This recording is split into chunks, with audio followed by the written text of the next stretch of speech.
Welcome to That's Absurd Podcast, your source for everything hip-hop, pop culture, sports, and more. Tune in, subscribe, enjoy. Yo. Welcome back to another episode of That's Absurd Podcast. I go by the name of Juno, a.k.a. Melfo. It's your boy, GNAP. And your boy, Gray. And we back to doing this Zoom shit. So, sorry for the delay, folks, but, you know, it was a long week for me traveling back to New York. Nigga was exhausted. What you guys been up to these past couple of weeks? See, me ain't been doing nothing, really. Just, driving around, running errands, nothing serious. Working at home. Yeah. This past week, we finally got everything done. I got the Peloton was ready up. I was hassling getting the total boxing gym thing up because it took forever to get everything on that set up. I put up the boxing gym. I put up the little bag. I put up they suggest that you put sand in there instead of water. You could use water, but the sand that I got, I try to go for the coarsest sand, the one that they have in the playground sand. But fucking with Florida, none of the bad, nothing's gonna be 100% dry because even though it's indoor, I don't know. I guess the trailer they brought it in made it moister or whatever it is. So it just so each time I try pouring the sand in 50-pound bags, it was either get clumpy or get caught up in the funnel neck. I end up cutting the funnel, and that hole ended up being too wide and making a big issue. Just after a while, I just dumped it all out and just went the water out, man. The sand would be better because I'll never have to go it over with the water. Every now and then I have to go back in there, release from pressure, or add some water if it evaporates. You know what I mean?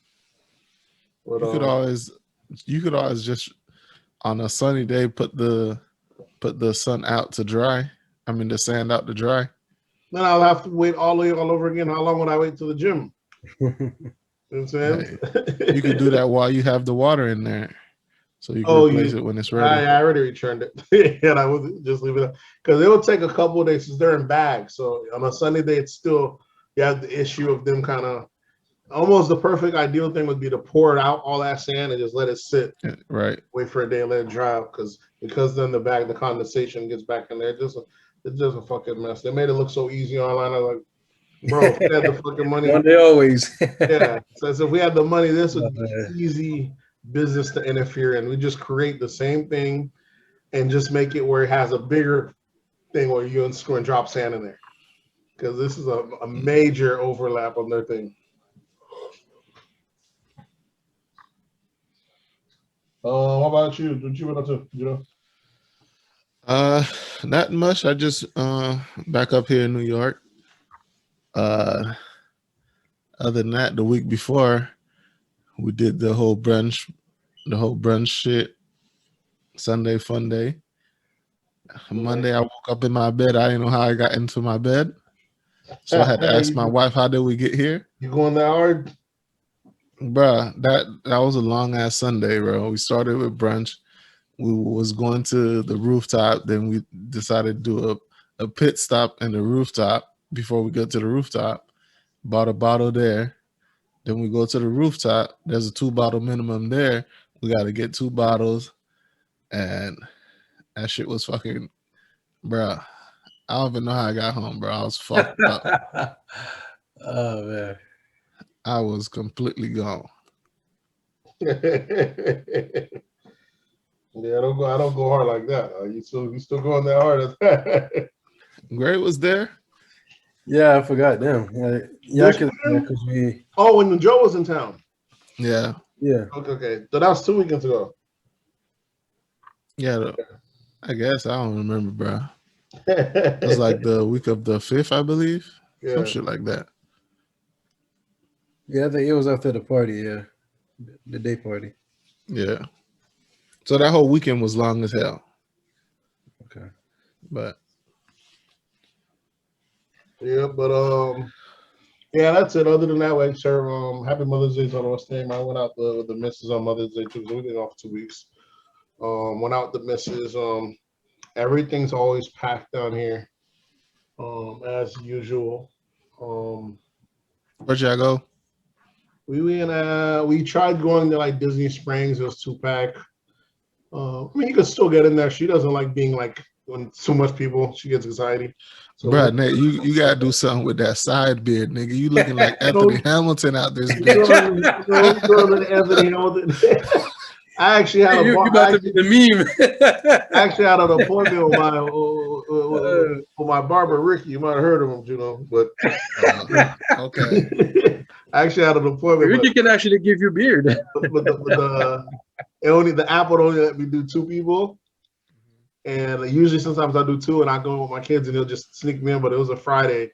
And on Fridays, niggas, he's 2 booked. So he's gonna come back around. So why didn't you just let one of the other barbers cut one of the kids' hair? No, I do that for. I know exactly. Yeah, just they know it can come back. They all look good. I mean, I just don't know him like that. I'm not gonna I stick to what I know. But it's a kid. His name, I thought the barbershop was named after him. So it says RTK. I thought it was Ricky. No, RTB. I was like Ricky the barber. I was like, my dog got his name out here. Actually, the story behind that is it actually was RTB for Ricky the barbershop. He sold it? But then he caught cancer. Okay. And once he caught cancer, he ended up changing the name from Ricky the Barber to Reason to Believe Barbershop. Ah, damn. Okay. So he is the owner. Yeah, he's the owner.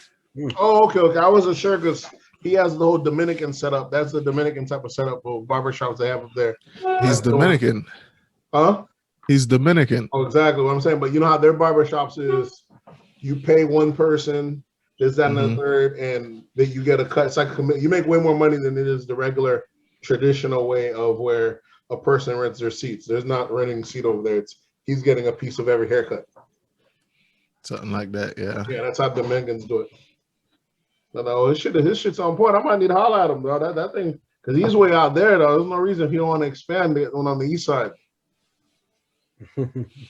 He's very particular about who he let cut hair in his shop, though. So I'm trying to open up one. You know what I'm saying? You can get them if you want to open up. But you don't have to be one down here, just a different branch. Since we had Kenny down here, and Kenny sold his. Good luck. I don't know if he's gonna. He ain't gonna want to put his name on it if he can't control who's cutting hair in there. Oh, okay. So that means maybe all his other barbers are on point too, then. Yeah, most of them are. They all look like they do a good job. Yeah. The ones that be slacking and not performing to his standard, he usually let them go after a couple of months. Oh yeah. Yeah. That's good. He got a high standard. Mm-hmm. That's why. So, yeah. You could have. There's the barber that's right across from him. I think in seat number 1 and station number 1. He's real good too. Oh yeah. Yeah. So you could have let him cut one of the kids' hair if he's not booked up with appointments and shit. But I was in there. Last time I went there. I'm sitting there getting a haircut. Then some guy walks up, and he's asking, "Does he have any open slots or anything like that?" And then I was like, "This." I asked Ricky. I was like, "This nigga don't know how to book an appointment." And he does walk-ins too, though. Yeah, he does walk-ins only on early in the morning, like the first 2 hours. He leave those open for walk-ins. And I was like, he don't know how to book an appointment. He was like, nah, some of these guys they don't want to pay the extra fee for the appointment, which is only like $5. Yeah, I didn't realize I tried to do the math because it makes you charge like $10 to hold the appointment, but then you still get your full charge. I'm like, hold on, that is. I said we are getting bucked. I didn't realize that you are being charged to book the appointment. Yeah, it's a $5. It's a $5 charge for the appointment, but that's if you want him to cut your hair. You can always just walk in and anybody will cut your hair. And sign the chart. Yeah, exactly. But some of these guys don't want to pay that extra $5 to book the appointment, and they'll just drive to the barbershop, go home, drive back to see if anybody dropped out. I was like, bro, you wasting so much time versus spending $5. Just pay the $5. Yeah, niggas is really out here cheap, bro. They're trying to be cheap, but they're spending more money and time. I think I think the shop rate is also cheaper than the app though. If you look at the signage on the wall. Yeah, it's cheaper. So, so that's probably why some people trying to save a buck, bro.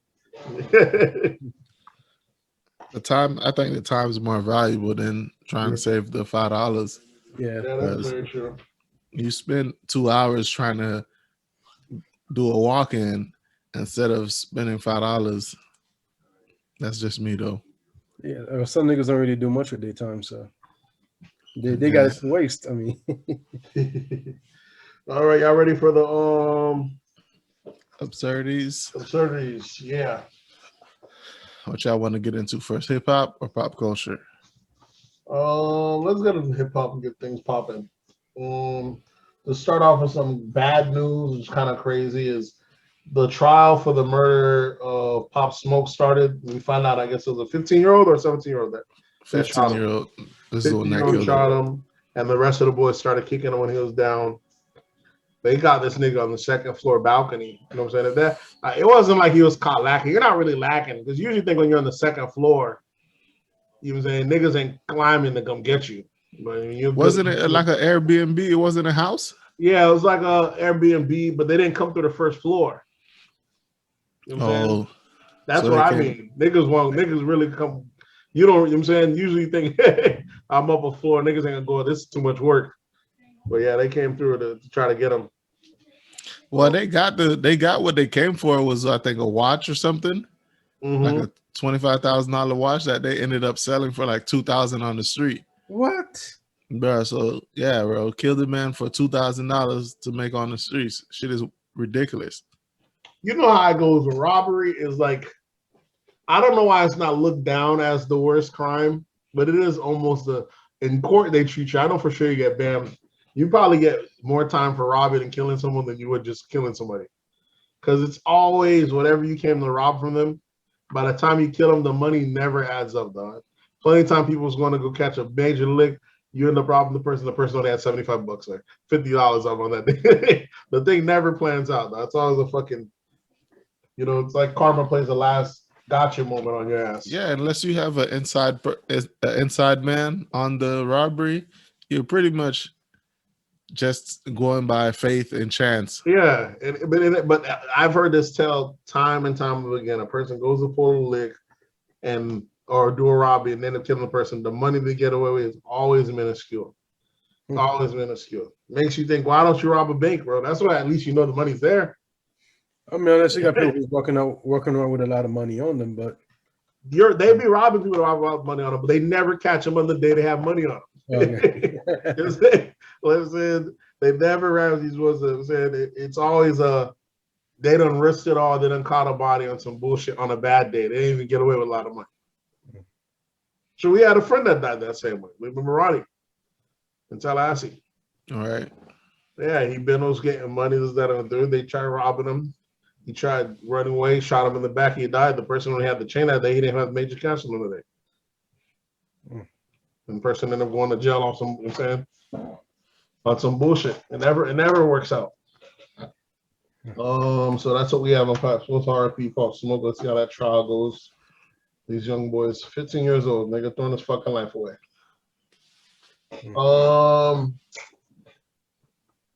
Next thing, probably like a sophomore in high school. Yeah, if that, yeah. Yeah, probably not even in school. Being influenced by. I never understood how these 23-year-olds, 27-year-olds, 25-year-olds end up hanging out with 15-year-olds and committing crime. Well, how that happens is there's a 27. We see it happen all the time. Once you're like 25, you're like an OG. Yeah, it might even be younger now, but they have influence over the younger boys who don't give a damn. Their other 25-year-olds either done gave up, they're either out the street or they didn't got a job. They either walk the street and narrow. So now they're with the young boys that's about that life. They don't know any better. And they make them boys go do the dummy missions. You know what I'm saying? You gotta know in the hood it's always the young niggas that's doing the killing, bro. Yeah, bro. That'd be wild. You know that. It's reckless on these older niggas because it's always exactly. It's always the old chicks that couldn't tell them difference. but there's always one that's there to put the batter in the back. That's all. It's always young boys that's doing the killing, but it's not the old niggas. Yep.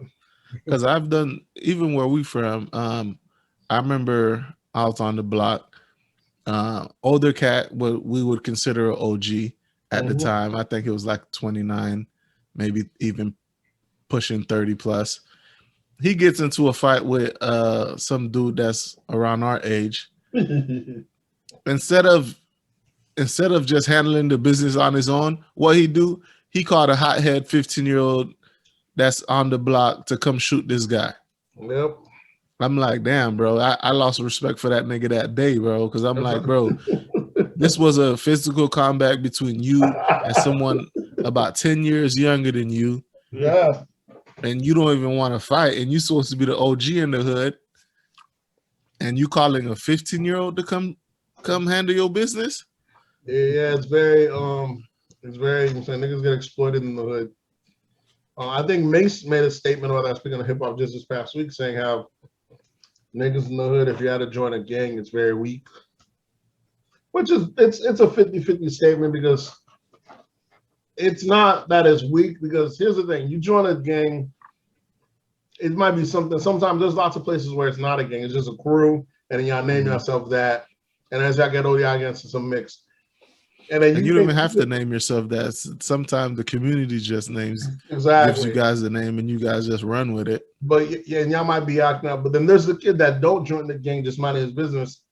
Every now and then, maybe not your group, but every now and then a whole nother group just attacks and exploits that dude. And the only difference is the fact that he's not with nobody. They got away with it. You know what I'm saying? All right.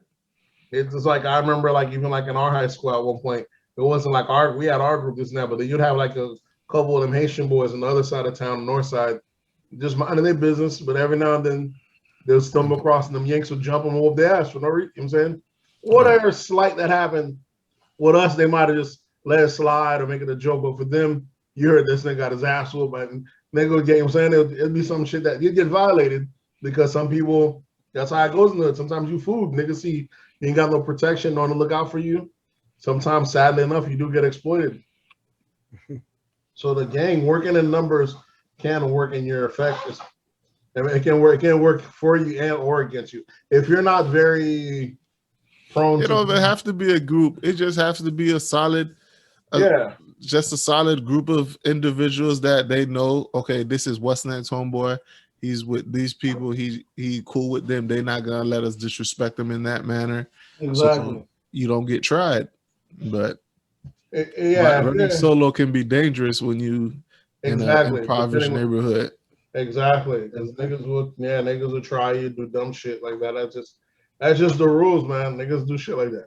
Yeah, a lot of time when you're solo, you get forced into joining gangs. That's what I'm saying. They'll do shit like that. Remember niggas started going around robbing niggas' cars, bro. Stealing family members' cars and shit, because they know they didn't think you're connected to nobody. They just for no reason. Right. What else we have? You speaking on one fucking individual? Nah, it happened to more than one person.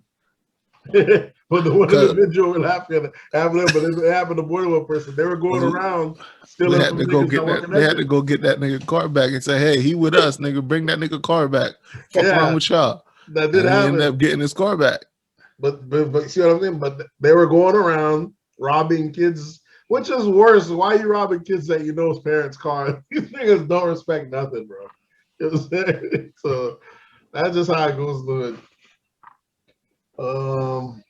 You have Swiss Beats announces DMX album dropping, I think, on the 15th. I think it's this Friday. Yep. We got a intruder at the house? No. Just anybody that comes in, you got to check in with them. I think we can check in at the door. That's what's the nigga from Detroit? Trick. That's a trick at the house. Yeah. So that DMX album Exodus is dropping. Nate, it's 11 o'clock, bro. You shouldn't be eating this late, bro. Yeah, I was running some errands, man. I told you, ripping and running, doing the garage and everything. That Peloton and that home gym ain't gonna mean shit if you eating it this late, nigga. I haven't worked out in about 2 weeks either, man. I'm feeling bloated, so luckily now I got everything situated. You're not just feeling bloated, nigga. You looking bloated. I'll be back. I'll be back. I had to put in the time. I had to put in the time doing housework and everything else. I think just this weekend we got we finally booked the Gaylord. Oh yeah, we're gonna be going out there, the Gaylord Resort. You'll like it. It's nice. Oh, that shit is from the outside. I didn't realize that. I looked at the thing. I didn't realize they had the atrium and the inside, the water park. I didn't realize they had all that. Yeah, and during the holidays they turn it into a snow area. Yeah, this shit. I didn't know that. Like, so you can go ice skating and snowball fighting and shit all inside of the hotel. Damn. Yeah, all of the 4-star and 5-star hotels in Orlando have like water parks. It's a slick way of trying to make you. It's like you come to Florida for Disney, but they kind of want you to never leave their area, make you kind of forget about it. Like, you ain't gotta leave, man. Don't worry about going to this. Just spend all your money here. So yeah, it's one of them because I think Embassy got one. There's none of it, but yeah, I was looking at it. So I'll be there this weekend because that's what we're really gonna do. Because we didn't get to do Mother's Day as much as we wanted to outside of just eating. So we're doing that this weekend. I mean, I don't know, I got sidetracked. Another thing in hip hop, what do we have? Was talking about DMX album coming out this Friday, I believe. Yeah. Is J. Cole supposed to drop this Friday as well? Yeah, he is. I don't know if I'm.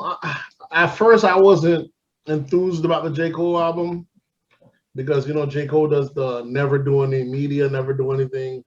Only comes out right when you need it. You know what I'm saying?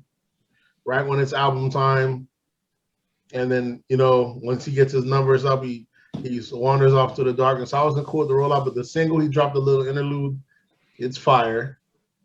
And isn't he planning? Didn't he hit on retiring from rap? He might. Who knows? Who knows? I just don't like the fact that he went all these. He's went like 4 or 5 albums with no features on it. I thought after a while it became a gimmick. You do the 1, 2 albums. We get it. You could do no features, but after a while, is the art suffering from it? Who want to? You're saying a lot of times, a lot of excuse people are saying about J. Cole's album goes too boring, too sleepy. Who want to hear one artist all through every album? You know what I'm saying? He did that ever since he got it the first time, Force Hill Drive. He did it with every album after that. So it's like 3, 4 albums in a row with no features, no nothing.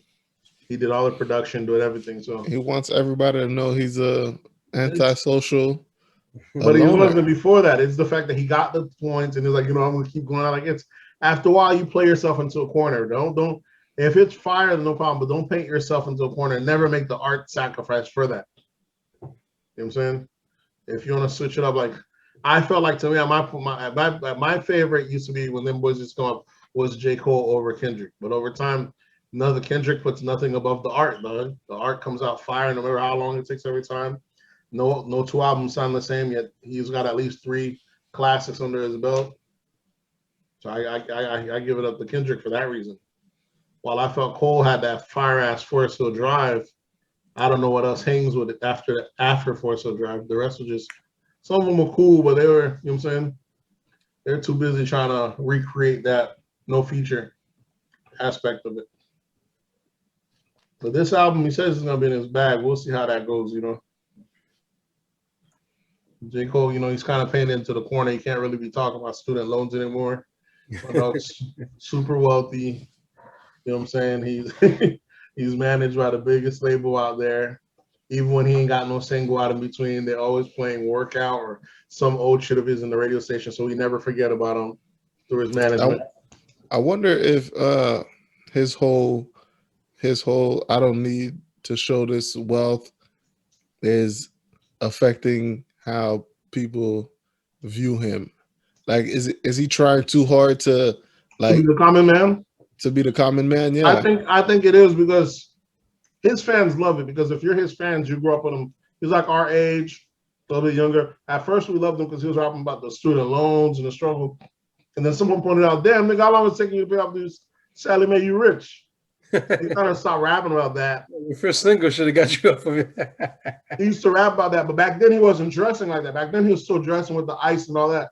Yeah, he was dressing hip hop. Now he's dressing. And then he's dressing like a hippie from a up and coming community in New York. Exactly. And then when we pinned him down on the fact that he can't rap about the student loans anymore, then he's decided, you know what, I gotta dress regular. These niggas on to me.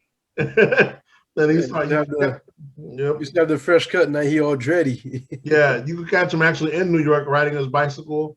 He don't drive the car. I'm like, get the fuck out of here, bro. Yeah, niggas is out here wilding. You know how dangerous it is to ride a bicycle in New York? He's riding his bike. Not only that, because the no feature thing is one thing, but you could at least bring in producers. The fact he's keeping all the money, bro. That's what it is. It's a money play. This man's producing everything himself too. So, but you know, I gotta see how this album goes, because I think he actually brought in producers and features. I don't know if he got features in the album, but I'm looking forward to the J. Cole album. Just we'll see how it goes. And then, you know, there's talks of him going to play basketball again. Right. I saw some shit he released on Instagram of him dunking a basketball then falling onto his face. Yeah, that nigga fell hard, yeah. I was like, what the fuck is he doing, bro? It's not that hard to dunk a basketball and not fall on your face. J. Cole is what, 35?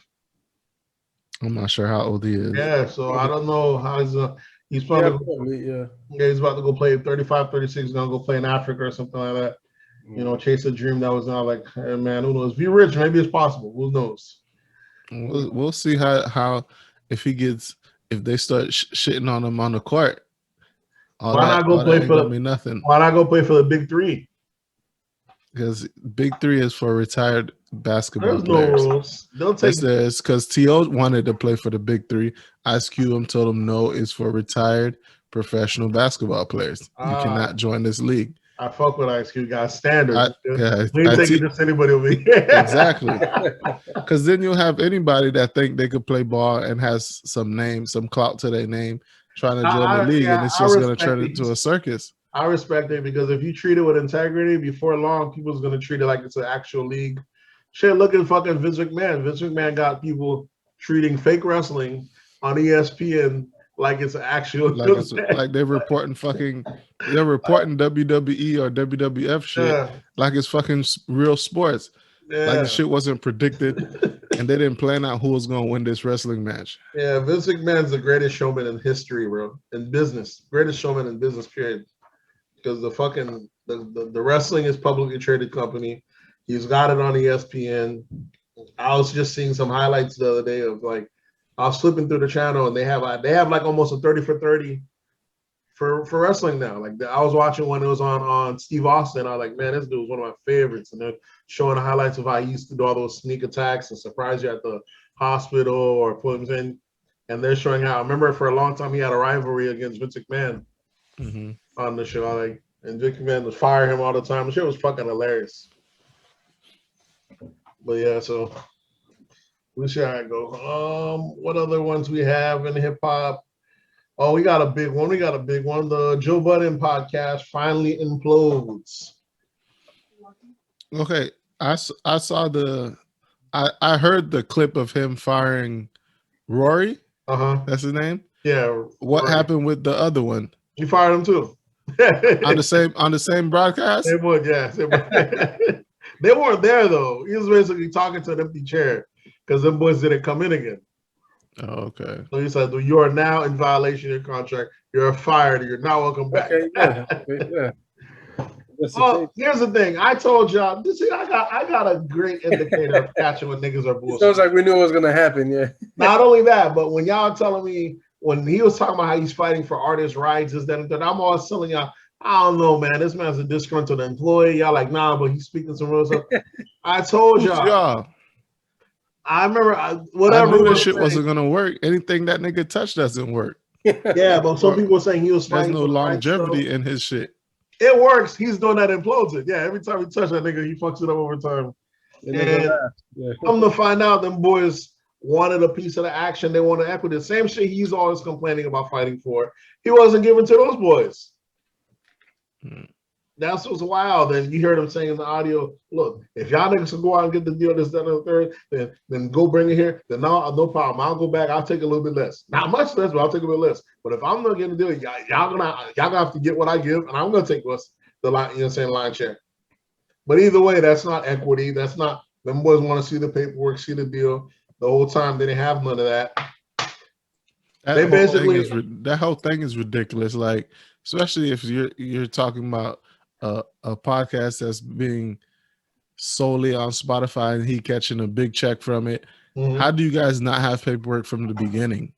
It's the fact they're riding with his homeboy, but the fact that he's over here cussing out Spotify and all this stuff, so he's fighting from the artist's behalf, but and all that stuff from the creative's behalf, but he wasn't extending those same benefits. I told y'all Joe Budden's full of bullshit, full of shit, bro. He cares for it. He's like a good pastor that ain't living by his words. The shit he's saying is solid, but know that this nigga is not living by the words he's saying, though. The preaching, the sermon is still a fire sermon. Don't take nothing else from the bars, but this nigga is not living by the sermon that he's dropping. I knew that from the get-go, just from his history, because the Joe Budden podcast came out with Peter Rosenberg. Rosenberg put him on, told him to come do it. He would record at his studio. Rosenberg would put up. If you check out the early podcast, they'll say at Rosenberg Studios. It was under Rosenberg's network. Mm-hmm. As that shit got bigger, that nigga just kicked Rosenberg. Yeah, like that shit. First, he quit doing the podcast out of the blue. He went to go do something, and he came back, and he just act like the Rosenberg shit never fucking happened. And I was like, damn, that nigga did Rosenberg dirty. It was him, Maul, and this other girl. They ended up kicking the girl out as they picked up more steam. I mean, it was him, Rory, and the other girl, Melissa. Then they ended up going with him, Maul, and Rory. And I was like, damn, the way this nigga do business, just drop the shit, just keep it moving, act like it never happened. And I was like, that's his history. Everything from Def Jam to the shit he had with academics. He's always a disgruntled employee, bro. When it's time for him to go, the only place I seen he didn't leave kicking and screaming is Revolt. So I guess maybe he does need to do business with black people. That's the only time he ain't acting a fucking fool. He's still with Revolt? Not anymore, I believe. But it was no issue. They hear him. He's still cool with Puff. He still goes to them things. So that's the only place I seen him didn't go there. You know, so if the numbers inactive, they go their separate ways because he had State of the Culture there. And after that, then I think he went off to doing his own thing. And then Ebony K. Williams got her own show. A couple people on that show went off doing their own show. I don't know what Remy Ma ended up doing. Yeah, I don't know what happened to that. Because it was a good rebrand for her after doing all that hood shit for the longest. She ended up on that show. She was still hood on there, but they had a nice. The show had gotten real dope though. But yeah, Joe Budden just goes on a fucking full tirade today, and basically checking them niggas. Let them know that this could be done without y'all. He said, yeah. He said, look at it this way: if y'all swallow y'all pride and if y'all let egos aside and stop playing pride, y'all niggas are rich doing a show with your friend. Y'all niggas. So I can't say they didn't have equity, but for a rich nigga to say that niggas are rich, I'm assuming they got $1 million. I'm gonna give them a minimum of $1 million. These niggas ain't gonna call them rich. These niggas 150,000. But these niggas never want to put them numbers out. Remember what you said. That's why I remember I was saying, I was like, these niggas is lying. How come when they time for them to do their deal? That was my first issue with it. He was saying how he was fighting for the artists out there, and then when he had got the Spotify deal, he never released the numbers. Yeah. Right. And I was like, you gotta release the numbers. Let everybody know what everything's out there. That's how people get ripped off. Exactly. They never released the numbers. We wouldn't know that, but he said these niggas are rich. So let's say he was getting the crazy bag over there. So let's say 15 million. Maybe he threw them boys 2 million, $1 million a piece. Maybe. But for them, he feel like they're not bringing in anything. So like, meaning like they're not bringing in sales. They're not bringing in. I mean, they don't have any clout yet.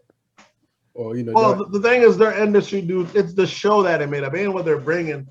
He could have had a podcast with anyone, but he wanted a podcast where he gets to kick it with his friends. And the shit turned out dope, and that's what you got. It was a podcast with his friends, so you can't say they're not bringing anything. This is but when it's time for growth, and you need to be able to solicit some shit. I guess they wasn't bringing no deals to the table, no out there working. But them boys ain't got no name though. They I say everybody knows them. I say it's different. You have You don't have to. You don't have to have a name. You could use the leverage of you saying, "Hey, you want to work a deal with this Joe Button podcast?"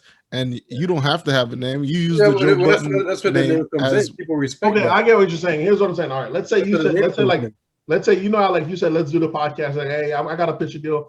Let's pitch a deal with me and my 3 friends. We always have funny conversations. And they said, all right, no problem. Here's the bag. You and your friend, y'all make for great television. Now they go through the thing. Let's say it was your idea. You get the lion's share. By the end of the day, each time they do a deal, I'm not saying you're not supposed to get lion's share, but let me look at the contract. Let me cut you a share. Let me cut, you know what I'm saying? He wasn't doing that. He was hoarding the thing and cutting whatever he want. You know what I'm saying? Them boys didn't get to look at the contract. They had to do an audit, this, that, and third. At the very least, they're not saying it's the fact that I can't be agreeing with you on this thing, standing right beside you, going against the corporation when I don't own anything. That's all he said was ownership. He didn't let them boys don't own anything. That's the thing, yeah. Like as soon as he said, "Hey, we should all do this podcast," y'all need to work out the percentage. Everybody, hey, you own 15% of this. You own 15% of this. I own 70, whatever it is. Yeah, there was nothing wrong with him owning the lion's share. I'll give him that because it is him. If it was just them and their friend, ain't nobody trying to see that. He's the main one. But you know, they gave some kind of pushback, and it was an actual genuine friendship. He ain't stepping on. They're not trying to care about each other's feelings. They're just talking, like, you know what I'm saying. So it was a good podcast for that reason. You know what I'm saying? But it's wild. And to see it end like that, as you're looking at years of friendship go up in smoke. But fuck with Joe Budden, I expect nothing else. Nothing else. Better come into play, man. Yeah. I expect that's how it's supposed to end. Fuck with Joe Budden. I was like, that nigga should have knew that. Money or no, it ain't money that would come to play with him. Once business come into play. Money. He don't care about the back. He's gonna fuck it up either. That's why he should have had the same type of deal that what's the name had DJ with the Breakfast Club. Envy.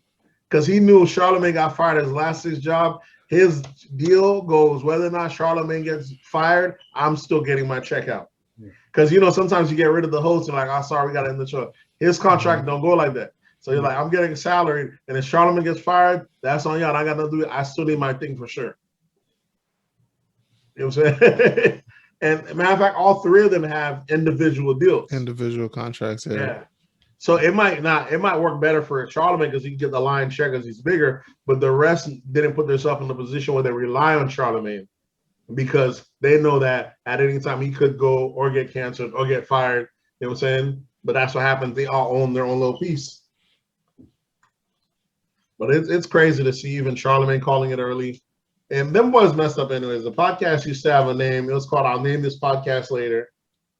And that was just the name for the longest. And then as he got fired, everything else got bigger. He ended up changing the name to the Joe Budden Podcast. And if you go back a couple of years ago, Charlamagne said, I don't know why y'all let him change the name to the Joe Budden Podcast, man. Like, this ain't going to end well for you. And lo and behold. You give him too much power by naming the shit after him. After his name. Yeah. And then look at that. He has a network. He could have added and friends and it would have been at least better. Yeah. But when you just put it as you saying that this is your podcast alone, when you name it Joe Budden Podcast. Okay, here's what happens. Sometimes if you don't have ego, it can work. Because if you look at like the Brilliant Idiots, right? There's the Brilliant Idiots. Then Charlamagne was on, and then Andrew Schultz went off to doing the Flagrant 2. Flagrant 2. When Andrew started getting super popular, getting viral, they changed the show's name to Andrew Schultz Flagrant 2. And as they got more steam, they took off Andrew Schultz off of it. Mm-hmm. You know what I'm saying? So there's a time to use a person's name. We want to get as much viewership here, and once it's there, we'll pull it off. But they had a second name. It wasn't just Andrew Schultz Show. They were saying they could have named it. I'll name this. They could have named the Joe Buddens. I'll name this podcast later. Then drop the Joe Budden after they got all the viewership they needed. But the name is just Joe Budden Podcast. You know what I'm saying? The shit is it's they shot themselves in the foot. They definitely shot themselves in the foot. That nigga, he was setting this up from the beginning. Just by the title, I'll name this shit later. And hit that switcheroo, and it's the Joe Budden Podcast. That's what we said we'll do. We'll name it later. Now we named it. Nobody played the long game. He was playing. It's sad to see, man, and it's crazy because I don't know if we're gonna see Maul or anything like that. Because Maul, that was always my issue with Maul, is that he was always standoffish. He's always a too cool guy. You know what I'm saying? Mind you, he didn't have to be under anybody's nuts because he got two huge brothers in the industry. That's Big, that's the co-founder of Rockefeller and hip hop, who's the major producer of Rockefeller. So But when they was doing this podcast, they were supposed to start branding off and doing, they do, you know, creating their own fan base. Oh, not that, but remember Maul, them boys got, remember they had Henny Palooza, that which was huge, the partying thing. And after that, when Henny didn't want to cut him the check, they ended up getting through Maul, they ended up getting a deal with Jay-Z. That's how they did Duce Palooza. So Duce Palooza is a huge thing where it's like 6-7 big guys that go around during parties. They get sponsored by Duce, making the brand huge. Remember that nigga Chris Styles, who had his podcast, the Trappers Anonymous, that he was part of the group. So they're getting big. Chris Styles got canceled when cancel culture came around, and them niggas still kept on chucking. He got canceled, or I thought once he moved it to like a paid podcast, the shit died off. Nah, he got canceled. He got canceled for what? This was around the Me Too movement. A girl was saying how he took her home. He was and she didn't want to get right. He hit her with that. Drop you off at the station. So in the morning, that dip out. You know, cancel culture ain't having that. He ain't assault her or nothing like that. It's just the fact he was just being he didn't take his own advice. He's supposed to remain anonymous, like the podcast. The girls were calling him out and tagging him. At first, they're doing stories of this dude, and other people started naming him, and he wasn't going out without a fight. You know, at first he started being quiet. He's like, hell no, I'm not gonna go out like that. He started what's name, and nonetheless, he had a fire ass podcast. Yeah, that shit was dope. And he just kept and matter of fact, Ed got to the point where it started getting real good, where he started interviewing niggas that was doing like sales on Wall Streets and different like that. Mm-hmm. And I don't know what happened. Who knows, man? Niggas get ahead of himself. He was getting the bag. He was trying to rap. Like I said, he was getting a lot of. He had signed to Rock Nation. That's when that shit kind of died off for me, at least, because it was no longer free. It was no longer on all the platforms. It was only on Tidal, and it was a paid subscription. Listen, that paywall is a gift and a curse. And I say a lot of times it's a curse. It's the same thing that happened with Jesus Zamiro. Them niggas were popping out here, huge. You go sign on Showtime, get a nice little check. They put you on 1 day a week. You don't even see them niggas anymore. At first, back in the days when they're on Vice, their videos would still go viral on YouTube. You know what I'm saying? Now they on Showtime. I don't know what the hell Jesus Zamiro at, bro. If you ain't paying specifically for Showtime, which most people aren't doing, or for the 1 day a week, you know saying. So you went from something that was impacting the culture, which you're all over the place, to where you're getting a nice check, but you're not, you know what I'm saying? You're not as impactful or anything anymore. And now, you know what I'm saying, you have someone else slowly come and take your position, say like a Joe Budden. That's the thing. Joe Budden been around through all these transitions of podcasting. So sometimes he's hot, other times another person's hot, the other person takes his lunch, he's still going on all the way through. He's been around for like 7-8 years. He's weathered the tax stones, weathered the what's name came before him, the Comeback Jack. But there's all these different ones that were popping. You know, a podcast come that these different, they have different waves right now. You're saying the different one pop up, and every now and then he'll pop back up on top. He's still coming back up. So it's just wild. What else do we have? Well, we was on Tidal. We had Jay-Z who sold Tidal for $350 million to Jack Dorsey. We didn't cover that a couple of weeks ago. That was like 3 weeks ago, 4 weeks ago. Yeah, that was like, I think that was like 3-4 months ago, bro. Yeah, I think we covered it. It was in the process, but like now it's yeah, we talked about how niggas say how you just build shit up to sell it off, right? Right, and it was like that's what you're supposed to do. That's what a business is. When it's time to cash out, you cash out. Yeah. Well, just I wonder what Jack Dorsey gonna do with Tidal. He's gonna realize Jay-Z sold him a lemon is what he gonna do. I think he might add it to Twitter, because like a lot of social media now are having like their own like little music platform.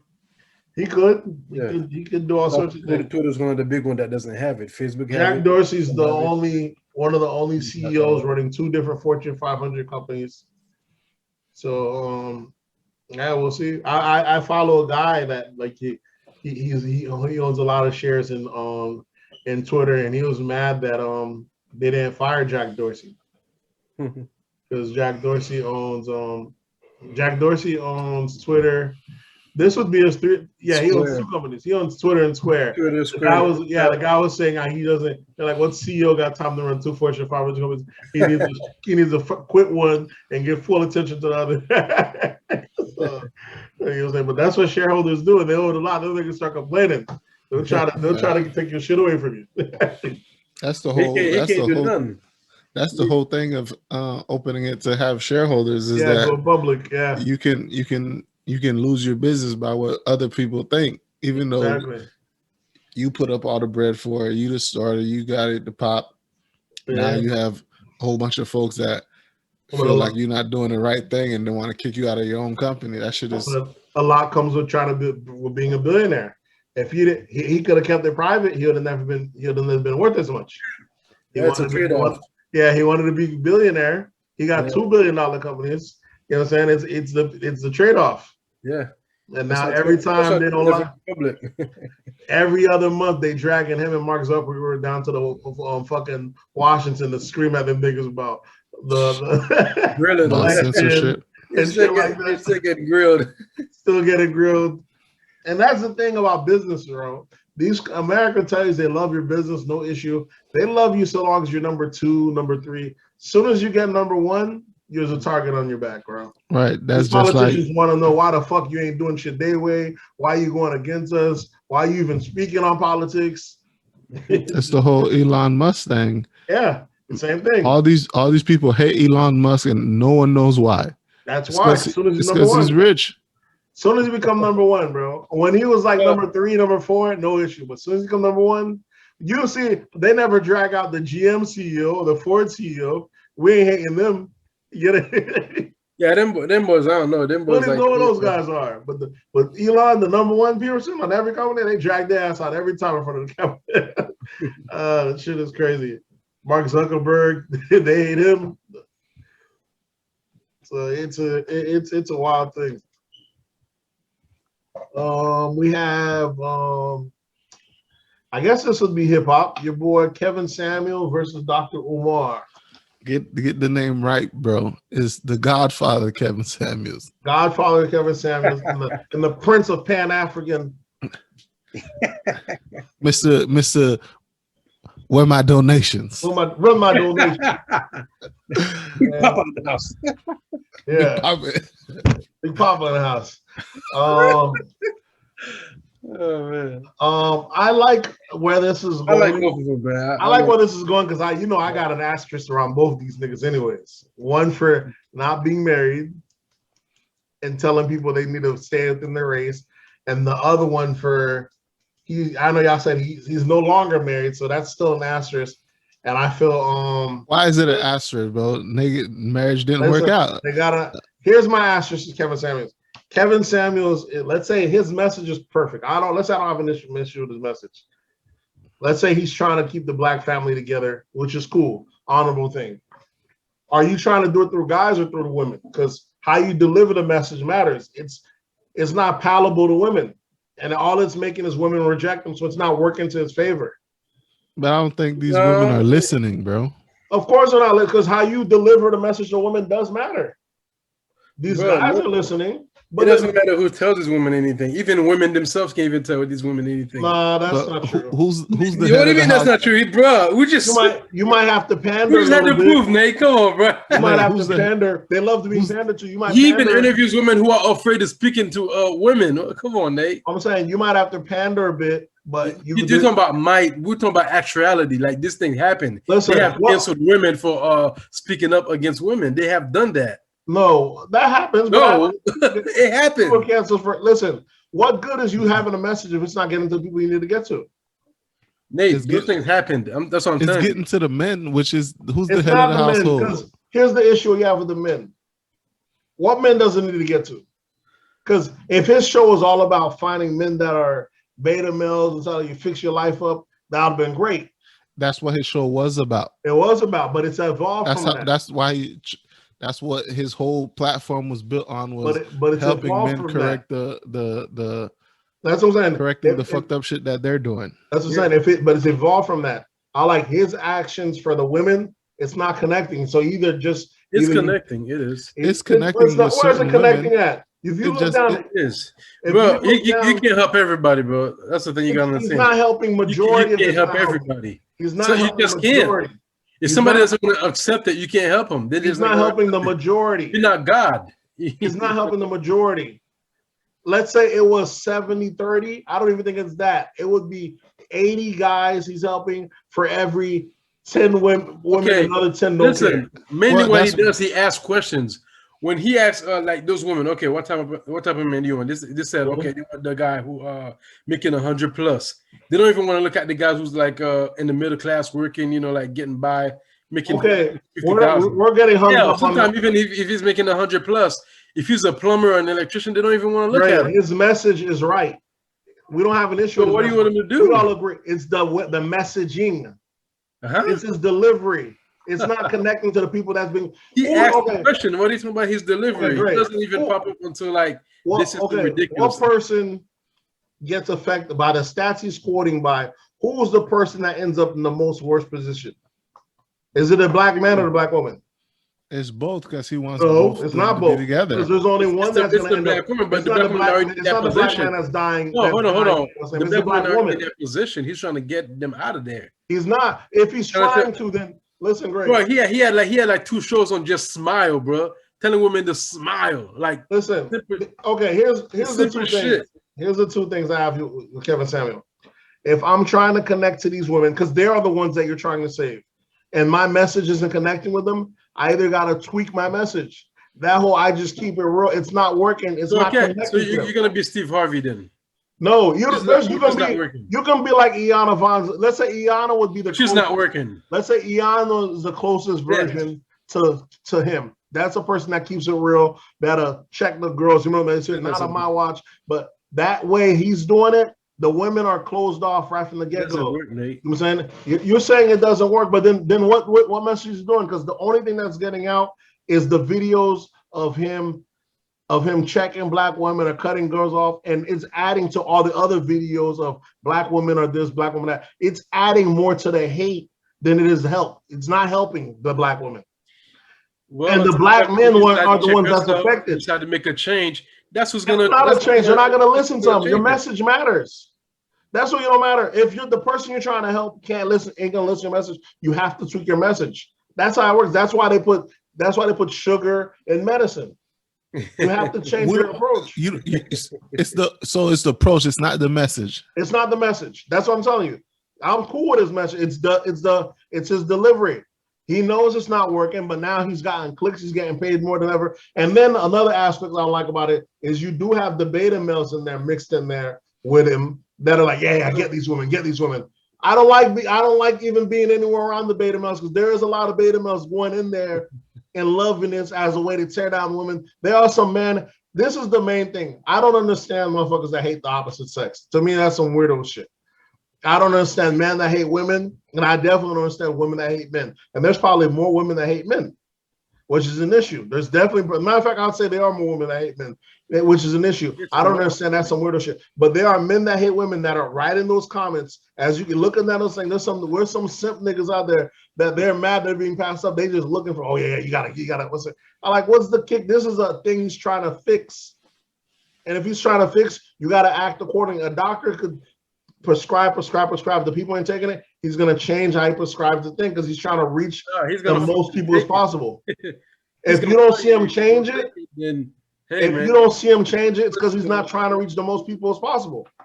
That's how it goes. You don't try to cater to you to take medicine, bro. They don't. Doctors do cater. Yeah, doctors do. There's all sorts of stuff they do. Yeah.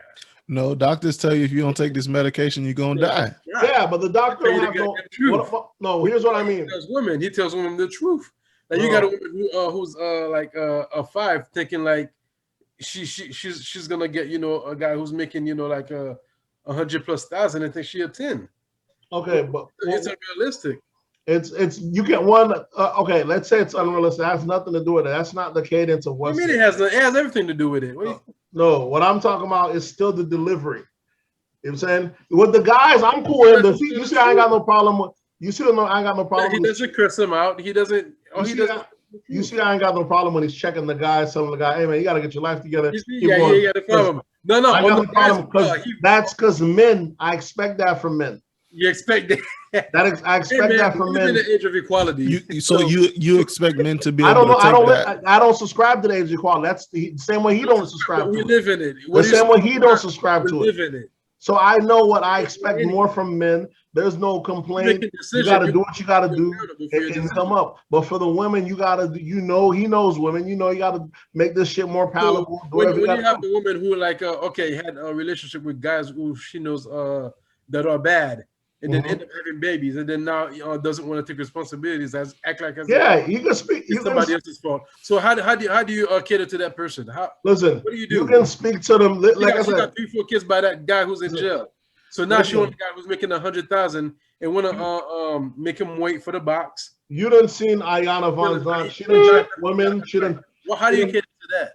You done seen Ayana done check women. She done made DMX cry. It's the same thing. There's a cadence to how when you check certain people. If you want to get results, his way is entertaining, but is it getting the job done? Because the men aren't the people he needs. Nate, these modern, I don't know if you just don't know these modern women, you can't talk to them like that. If that's what y'all got from it, it's like I said, it's even more detrimental. It ain't what we got. It's the reality, Nate. It's even more detrimental. Nate. It's even more detrimental because y'all just saying, these modern women, y'all gave up on them. The reality. He's helping y'all. Matter of fact, he's helping y'all realize. It ain't about him. It ain't about none of that, Nate. It's the reality. Walk outside, go see. I don't know what you can go see. I don't know what's. Listen, here's how I don't see it. Here's what I'm saying. He's making you guys realize this is no different. We deal with this every day, Nate. Oh, you don't deal with this every day. I made a compliment. What I said to what was it? About the post that we were talking about last podcast. Well, I said, like those black men were there, they could step in and help. Yeah, you try to pander, she'll check you. Be like, oh no, she got it. Exactly, pandering don't even work no more, bro. These great try to throw those black men under the bus. These chicks is just it's tough out here for. I'm just so happy I'm not single. Oh, I'm the same way. I said the same thing, but because. These new chicks, these so-called modern women, bruh. Okay. Yeah, man, they're trying to get the boxing gloves on. Listen, like I said, he's making more and more black guys agree to him that these black women are out of touch. And what are the black guys gonna be? You think they're just gonna stop? You think they're just gonna say, "Oh, that's it"? They're just gonna. All that's gonna make them do is fuck it. I'll find another race. He's detrimental more than he is helping. I don't think it is not helping the women. Ignoring these black guys. Once the women sit down and listen, it'll help them. It don't matter. But what's his demographic? Who's his outreach? If you check out most of his thing, it's men.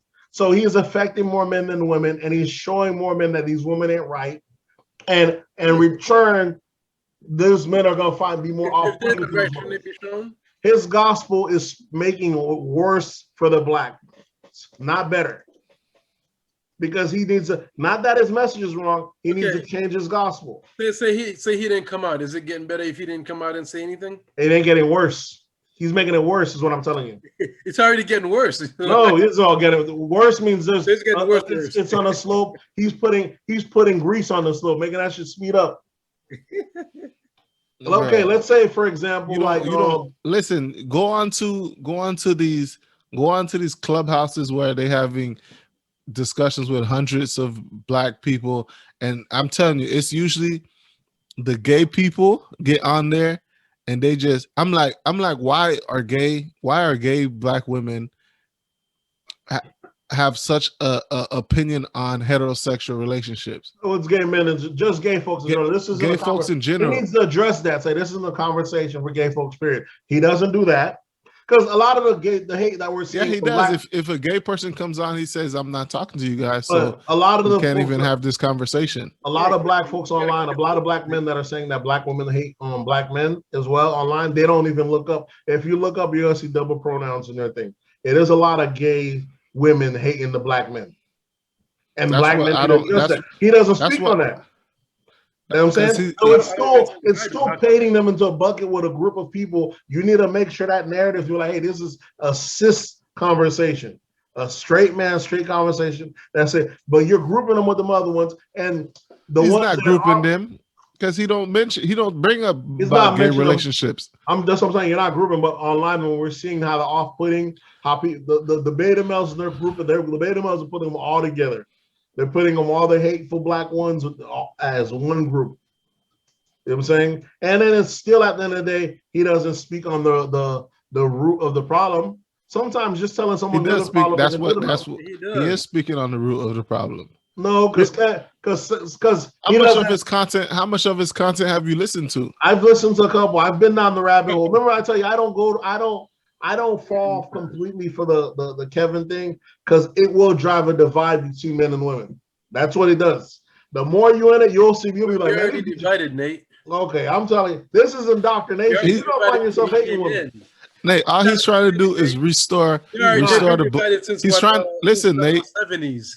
If he's trying to restore, he should get a female co-host. Listen, he's trying to restore where the black man should be. He's trying to tell these niggas to tighten the fuck up. Okay, then talk to niggas all day long. He's done that. You see, you can talk to guys all day long. His first 3 years where he only had like 12,000 subscribers was him talking to black men. Okay. He did one thing where he started talking to women. He bloomed to like 60,000 subscribers. Exactly. On YouTube. And now the niggas at like almost 900K subscribers talking to black women. No, it's not all men. I'm talking about his subscribers. No, it's not all men. No, it's not. You know how I know it's not? Because okay, I'll just say her name, Omega, right? She was on the podcast before. Every day she sent me some negative stuff about Kevin Samuels, right? I go to Twitter, I look up Kevin Samuels' page. What does it says? Followed by Omega. I'm like, really? Yeah, people hate watch you as well. That happens. So I'm like, the people that hate him are subscribed to him, are following him, are doing all this. It's just they don't like when he tells these chicks, hey, you shouldn't have had a baby out of what's name. There's consequences to it. There's consequences to everything. And I don't like the fact that he says women, there's consequences, but he doesn't. He completely looks aside the fact that how the women's in the position of where she's gotten to where she's at. He don't speak on the consequences of the system that put into place where there's no dad in their life, where they're getting helped by the government, while 1 in 3 black men. He speaks on that all the time. He says that there's racism, but he dismisses it. He's not gonna let that get mess with him. You see, you're not saying what he says, because he always talks about how in the 60s that they pit men and women against each other, and they took the black man out of the family. Correct. This is a cause of these beta males being raised by. Exactly. He speaks on all of that. You haven't listened to enough of his content. I don't see him leaning on the man and explaining to them why they're in the position they're in. He just tells the women. He says it all the time. He says black men have let the media paint this picture of them without doing anything about it. Okay. And he's telling black people, that's why he always promotes black media by black men for black men. To restore that image. Okay, see what that's a perfect branding right there. By black men for black men. His message is not for women. He's talking about he's talking about the image of the black man. His message too. Listen, he already says black women can control their do a good job at controlling their image. Yeah. But they don't. Even if they did, he's doing a good job tearing it down. That's their responsibility. Even if they did, he's doing a good job tearing it down. Listen, the only women that are mad at him is the women that have 3 kids. No, there's plenty baby daddies that did poor decisions. It's only people with poor decisions. You see plenty of single women or women in relationship. Women aren't a big fan of Kevin Samuels. Singles and baby mamas. No, even wives, regular women. If you go in there, if Kevin Samuels throw an event, it's gonna be a cockfight. There's gonna be nothing but men in there. You might catch a couple women. That's not true. I'm telling you. That is completely not true. Listen, you're gonna always find a couple women. No, you're just assuming. Tommy Sotomayor, right? All he does is shit on black women. He's another hater of Kevin Samuels. You'll think he would love Kevin Samuels, right? Well, Kevin Samuels took from his thing. Kevin Samuels took from it. It's not even that he took from his thing. It's just that he got popular so fast because y'all don't realize Tommy went so hard. He's been canceled so much. Tommy's been deplatformed before deplatform was a thing. That nigga's a hater too, because the only reason most of these other content creators are hating on him is because of the success he had in that short period of time. It's been like 1 year and he gained over 700,000 that's what I'm telling you. followers. Had Tommy not been canceled, the difference is Tommy is not being censored. Tommy hates black women all the time. He's through and through. And that's different. No, it's not different. You got to look at this. Listen, look at the terminology. Look at the he followers. doesn't hate black women. Exactly, but the perception is that a lot of Tommy's followers are Kevin Samuels followers. Why is that? Why is niggas that hate black women following this guy? They're getting to love black women again, huh? I don't know. You see? I don't know much men that hate black women. It's the same reason why. It's the same reason that you have it's like it was a GOP. I'm like, why the hell y'all got so much racists voting alongside of y'all? Y'all messaging. Y'all may not be racist, but y'all attracting racists. It's the same way. These beta males that hate black women, a lot of them following Kevin Samuels. There's not all of them, but you know what I'm saying? And I would rather not be alongside these niggas here that hate black women. Some of these guys hate black women. And not only that, there's some of these guys that hate women, which I don't even understand. So hold on. Asking women a question is hating women? No, he don't hate women. But there's niggas that hate women. Go down this guy's comments. Go down the comments of his thing. You'll see you'll find a lot of niggas that hate women. I know, I'm in there. You'll find a lot of guys that hate you'll see Great Mind name all in them comments, nigga. And we know Great Mind don't hate black women. Listen. My thing is, I ain't trying to be associated with it. What's name made a good comment. She like, some of these black guys just want their shot at being part of the patriarchy. Yeah, okay, right there. You know what I'm saying? Which some of them do. You got guys like Judge Joe Brown that he feels like the biggest threat to anything is homosexuals and black masculinity and masculinity is to come back first. He's not even worried about black masculinity. He just wants masculinity at the helm. Then we'll worry about black. I like how you put anything before black. You'll be surprised how many black guys put so much. They put masculinity before they even put black up. I'm like, bro, you've been at the bottom for the longest. Don't let these white folks fool you who's on top. They might let their white women run things right now, but you still know who runs the show. So meaning masculinity, it includes every race. What happened? The masculinity that he's talking about, it includes every race, not just black. Kevin ain't speaking on white masculinity or anything like that. He don't speak on white issues. He's not white. You know what I'm saying? He'll tell you about the white women that their thing, how they're, you know what I'm saying? Because the white women's the only one the black woman's the next one up. A platform onto YouTube. Because even like in the 90s, remember we had we had Maury, we had Ricky Lake, we had all these other shows, and all these women come on there and just dog black men, just saying, yeah, he ain't shit, he's the daddy, and then dog them, they was bringing niggas out that ain't shit. That was the daddy. It's always like you think you bring a nigga that's dogging that ain't have your kid dog, they're bringing those guys on there. And even then they still look at the guy who's not the daddy as if like he's supposed to step up and take responsibility. Even though like she went through like 6 guys and still haven't found the dad, but she never get blamed. She never get looked at the wrong way. Soon as the guy come out, he's already getting booed. Boo, boo. Yeah, but he the fifth nigga to come take this DNA test. He's still getting booed. He dug it. He know he was a fifth guy. No, that's what we've been dealing with. And then like black men being called that they're not responsible. They are deadbeats. Like it's been a passion like for decades. That happens. That's very true. But I feel like he's not doing enough. It's still happening. Yeah, it's still happening. I feel he's not doing enough emphasis to rely on to explain that. For him to just act like these women's choice He had the first 3 years on men. What are you talking about? It's no first. So is he done? I did the first 3 years they graduate. Those niggas is good. Now it's time to get on. This is your message. There's no getting off key. There's no getting off key. Stay on the men. Speak to niggas. He give niggas hygiene tips. Tell them, he need to go out there and work at least 60 yard plus. Get yourself up. Stay on them. Stay on them. Don't let up on the men. Because what you're doing ain't getting to the woman anyways. Just stay on the woman. It's entertaining, sure, but at what cost? Yeah, and he tell them. In fact, he still have what you call that the sessions where he tell the men, okay, now if you want to talk to me, okay, book a session. Listen, at what cost? Yeah. His thing is not appealing to women. It's $125 an hour. Yeah, now you got enough money, to. No, I'm not talking about the money. I'm talking about his thing as far as what cost. It's not appealing to women, bro. It's not happening. His messages are getting to women. It's entertaining for us to see. You don't know that, Nate. You don't know that.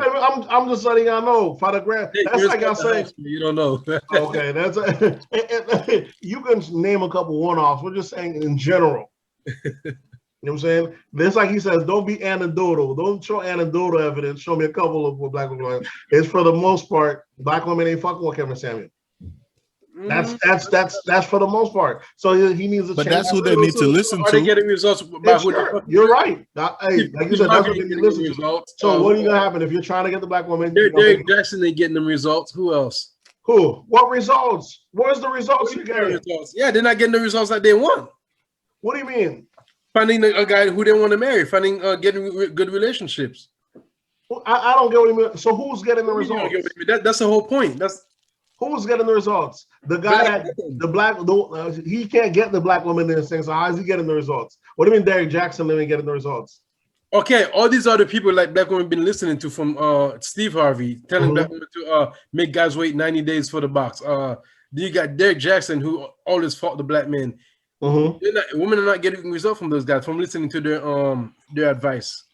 No, here's the thing. Yeah, they're not getting the. With Steve Harvey, those other guys never tell them, hey, look, you were wrong. You shouldn't have done that. Listen, Steve Harvey, if you watch the Steve Harvey show, you find plenty of married couples come to the Steve Harvey show. You don't see married couples on the Kevin Samuel show. They don't need to come on the Kevin Samuel show. There's someone that followed the Steve Harvey regimen and they got themselves the husband. Don't tell me it don't work. That's why Steve Harvey is popular. Those are people who are already married, Nate. Not already married. They followed his regimen. If you listen to the show, Steve Harvey had a huge show. We know he does. You have plenty of couples that follow the Steve Harvey regimen.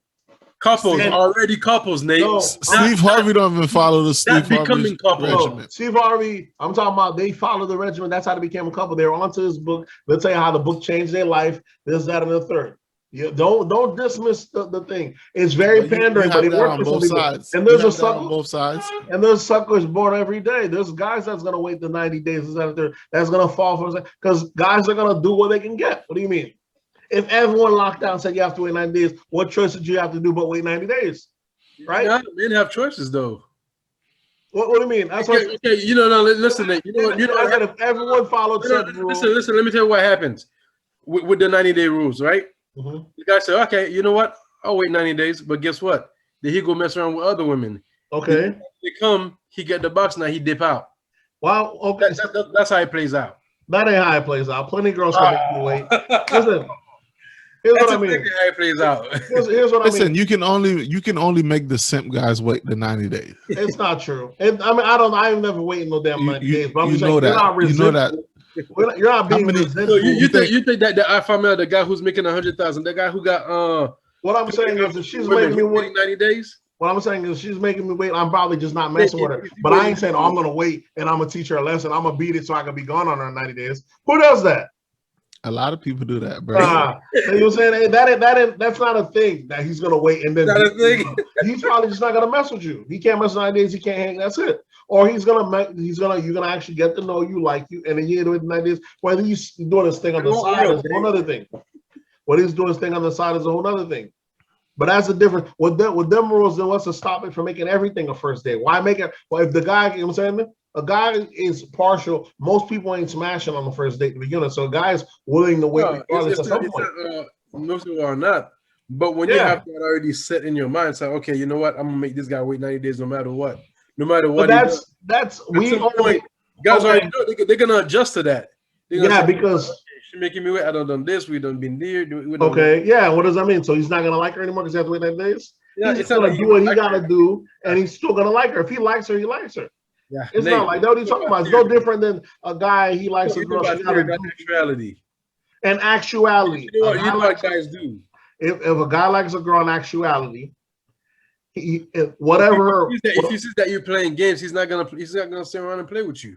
Yeah, or if he does like you, he's gonna make sure he's gonna plan this. He's gonna play your game, but he's gonna do it on his terms. There's no one say you think there's a girl if you actually like her, you're gonna say, oh, this is a disqualification. I'm not gonna rock with her. You're gonna say, oh, I don't make her believe what she gotta believe. I'm gonna keep coming around and say maybe he's gonna do his thing aside. But if he like the girl, don't trust me. No 90-day rules gonna make this nigga not. So, or even if she got a dude, guys are sticking around. A girl has a dude. A guy like I'm gonna keep shooting my shot, doing what I can. That's what shooting your shot is. Maybe it happens in 60 days. There's niggas that don't hit girls to 2 years down the line. What is that? Was he on a 2-year plan? We call that a simp. No, was he on a 2-year plan? It ain't like he was with her the whole time. I'm saying the guy that waited 2 years, then what do you call him? If he was only with her, then okay. Guess what? Okay, hold on. He's waiting 2 years. Is she waiting 2 years? That's completely different. Y'all talking to people with no standard, and that's not, and y'all laughing like that's completely different. No, that's the point of which y'all making. Go ahead and do her that's thing. the point of which y'all making. Y'all really playing these black women to the level of men, and y'all know they ain't the same level. Y'all know it's nowhere near the same level. Y'all really. That's the point of y'all making. Even a woman who have 2, 3 children, make a guy 2, 3 children. What does that mean? What does that mean? So you thinking that she's telling this dude wait 90 days, and while he waits, she's smashing all the way through? That's what all the 90-day girls are doing? Come on, man. Y'all really out here playing. No one said but it happens. No one's ever said that. What I mean by his content is really got y'all thinking. It really got y'all thinking that all our women are That's what it's doing. That's what it's doing. It got y'all really. Who's y'all, Nate? Nate, who the hell is y'all? Bro. From what Gray's telling me, before Kevin Samuel came to the scene. What would you call this, Gray? So a woman's telling you wait 90 days, right? Yes. She's still smashing on said 90 days. You're just not getting it. This is what black women are doing, you're telling me. No, he's not saying that's what. That's what Gray was just saying. He laughed about it. Don't walk him back. Don't walk him off the script, Wow, you put words in my mouth. Okay, tell me. So are they not? Because that's the argument. That's the thing you just made. You said, but are they waiting 90 days? Why would you put that on them? Wait, I ain't putting none on them. That's what you said. Are they waiting 90 days? This is the level of which he's making you think of our women. No, we know majority of women ain't thoughts. We know there's a few in between. Majority ain't thoughts. What you say? How is that not a thought in? How is that not tricking the dude? Tell this dude to wait while I got another dude blowing my back out, and you gotta wait. It happens. It does happen, but is it majority? Why would you say? But are they waiting? I don't know which one. What did he say, Judo? He said, but are they waiting? This is what is the they implying? The majority, right? I'm telling you, y'all get off that Kevin Samuels poison. Try to play that game. I don't know what you're talking about, Nate. Himself, a lot of times they're not even. Who's they? Are they the majority? That's in that days. Are they getting their back blown out while they doing that? That's what you're telling me. Yeah, the majority. I'm saying that. Yes, fuck it. You see, that's what I'm saying. Get off that Kevin Samuels poison. It's trying to show them women. This thing been happening before Kevin Samuels. No. Because the truth is, the majority of them ain't moving like that. We grew up around this somewhere like we. Truth of it, but we know a lot of women. The majority of them ain't moving like that though. But don't tell me before Kevin Samuels. You're just don't think before Kevin Samuels. We see this shit happens. Listen, I'm saying the majority of it ain't moving like that. So even forget Kevin Samuels. So on Mari's show, this woman who said, I've only been with this guy. He's the only one I've only been with. And then did she have a baby by her ex-boyfriend? Yeah. Then next thing you know, like come on the show, he don't believe her and such and such, and then come to find out. She's been sleeping with like 3, 4 other guys. Yeah, the Maury show makes for good. It has nothing to do with Kevin Samuels, bro. The Maury show makes for good entertainment because they pull out the ratchets and the ratchets and the worst of our kind on TV. But we know that isn't every day. That isn't always. All that shit. We know that. We know it is the most ratchet. That's why it makes for good entertainment. Bro. Like we know that's why it makes for good entertainment. Majority of women in the hood know who their baby daddy is. Nate, am I wrong? I never heard them said all black women this, all black women that. I'm saying based off of what he's painting, and look at what Gray's saying. Grace, you're not seeing. I'm telling y'all not seeing Grace saying, "Oh, is it happening?" We know the future right now. We know I'm what not it sure. is. We know I'm what's not sure how Grace taking the message, but how I'm taking the I'm message letting y'all know probably. how it's being taken. I'm just saying, you got to do things down to the least common denominator. They just speak in theory, man. Like I'm not speaking in theory. I'm speaking to what he's doing is a detriment, and he's got you. It's not a detriment. That's not what's happening. I can't agree with that. It's not a detriment. It's a detriment. It's not beneficial to the people he's trying to the people he claims he's trying to get it to. It's beneficial to the people he talked to. The women that call up there, sometimes they need a reality check. Listen, the people he said he's trying to claim to, if he's trying to help the women, if he's trying to help men, then maybe it's beneficial. I don't know how it's beneficial to men. So okay, let's do this. What advice would you give to Lizzo? What do you mean? What advice I give to Lizzo? In what sense? She's trying to holler at Captain America. Just not do it in public. What is she supposed to do? She's a wealthy celebrity athlete. Meet him where you gonna meet him. Athlete? Did you say athlete? Not athlete. Wealthy celebrity singer. She needs to lose weight. What? Niggas, so these big girls don't get wifed up? No niggas.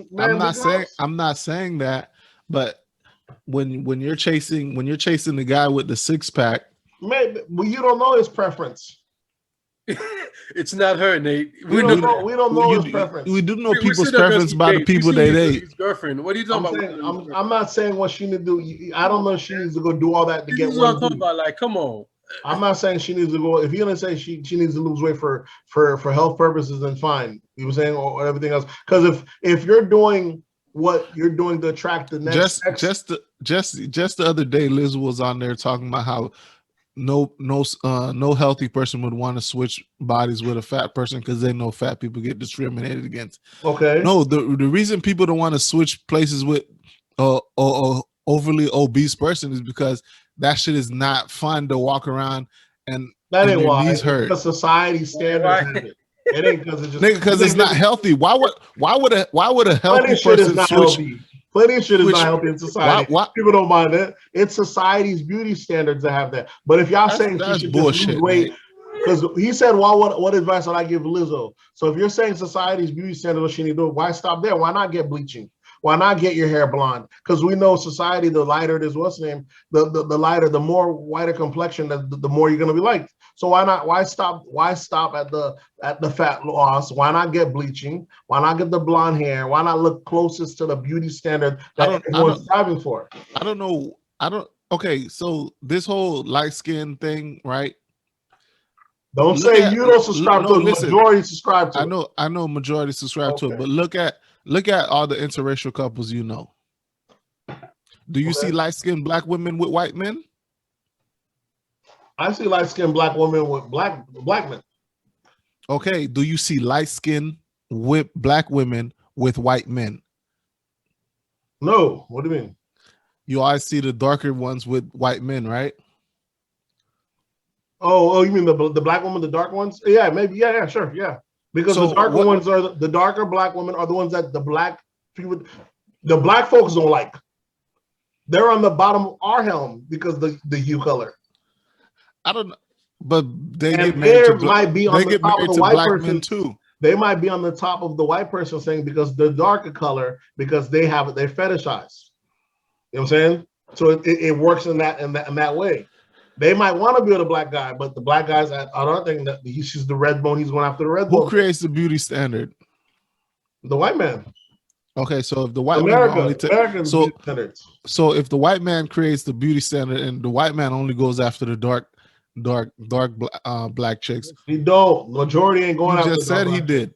Majority ain't. White men are not chasing light-skinned black women. White men aren't chasing black women. Period. That's what I'm saying. The few that are might be what's saying. Majority aren't chasing black women. So you can't have, you know what I'm saying? So they ain't like they could ever be the beauty standard because always the one off. You just said they created the beauty standard. Yeah, they're not really chasing black women. The few that are is the fetishized. That's what I'm saying. As far as I'm sure there's something that might be different. I'm just saying the majority of them be All right. with So white women. what was your whole thing with Kevin Samuels and Omar Johnson? We didn't even talk about the whole. Yeah, every whole time we beef. get on these niggas, we spend a whole fucking spiel on them. All right, so my only thing with Kevin Samuels, We just gotta conclude that's absurd podcast, LLC or whatever we want to name ourselves, are fans of Kevin Samuels. Listen, I say I'm The cool Godfather. with his message. I'm a fan of his message. I'm a fan of his message. I'm not cool with his messaging. You don't like his delivery, is what. So stop acting like a woman. You're acting like a woman right now. I'm looking his delivery. I'm cool with it going to the men. Only the women don't like his delivery. Listen, and I'm cool with the person he's trying to help. If he's trying to really help these women, you gotta do what you gotta do to give them the medicine. And as far as Umar, you already know my only issue with Umar is the fact him trying to tell people on who to love and what to love. He's gotten to the point he's pandering. He throws Kevin under the bus talking about, I don't like that fact that he's trying to make his videos off my black queen's back. I'm like, don't stop calling these ladies black queens, Umar. Not from you. I'll take it from other things, but not from you. You're smashing women, having kids, not marrying them. They ain't your queen then. You getting ass every other weekend on college trips. You can't wife none up. Don't talk about marriage. That's all I say from Umar. That's it. From Umar, that's why I can say it's very important. I don't want to hear none of that queen talk from Umar. He ain't in the business of building the black family because he could have done it. He's not doing it. He's not participating. So that's why if I have to pick between these two, I'm gonna have to go with the Kevin Samuels side. No. Here's why.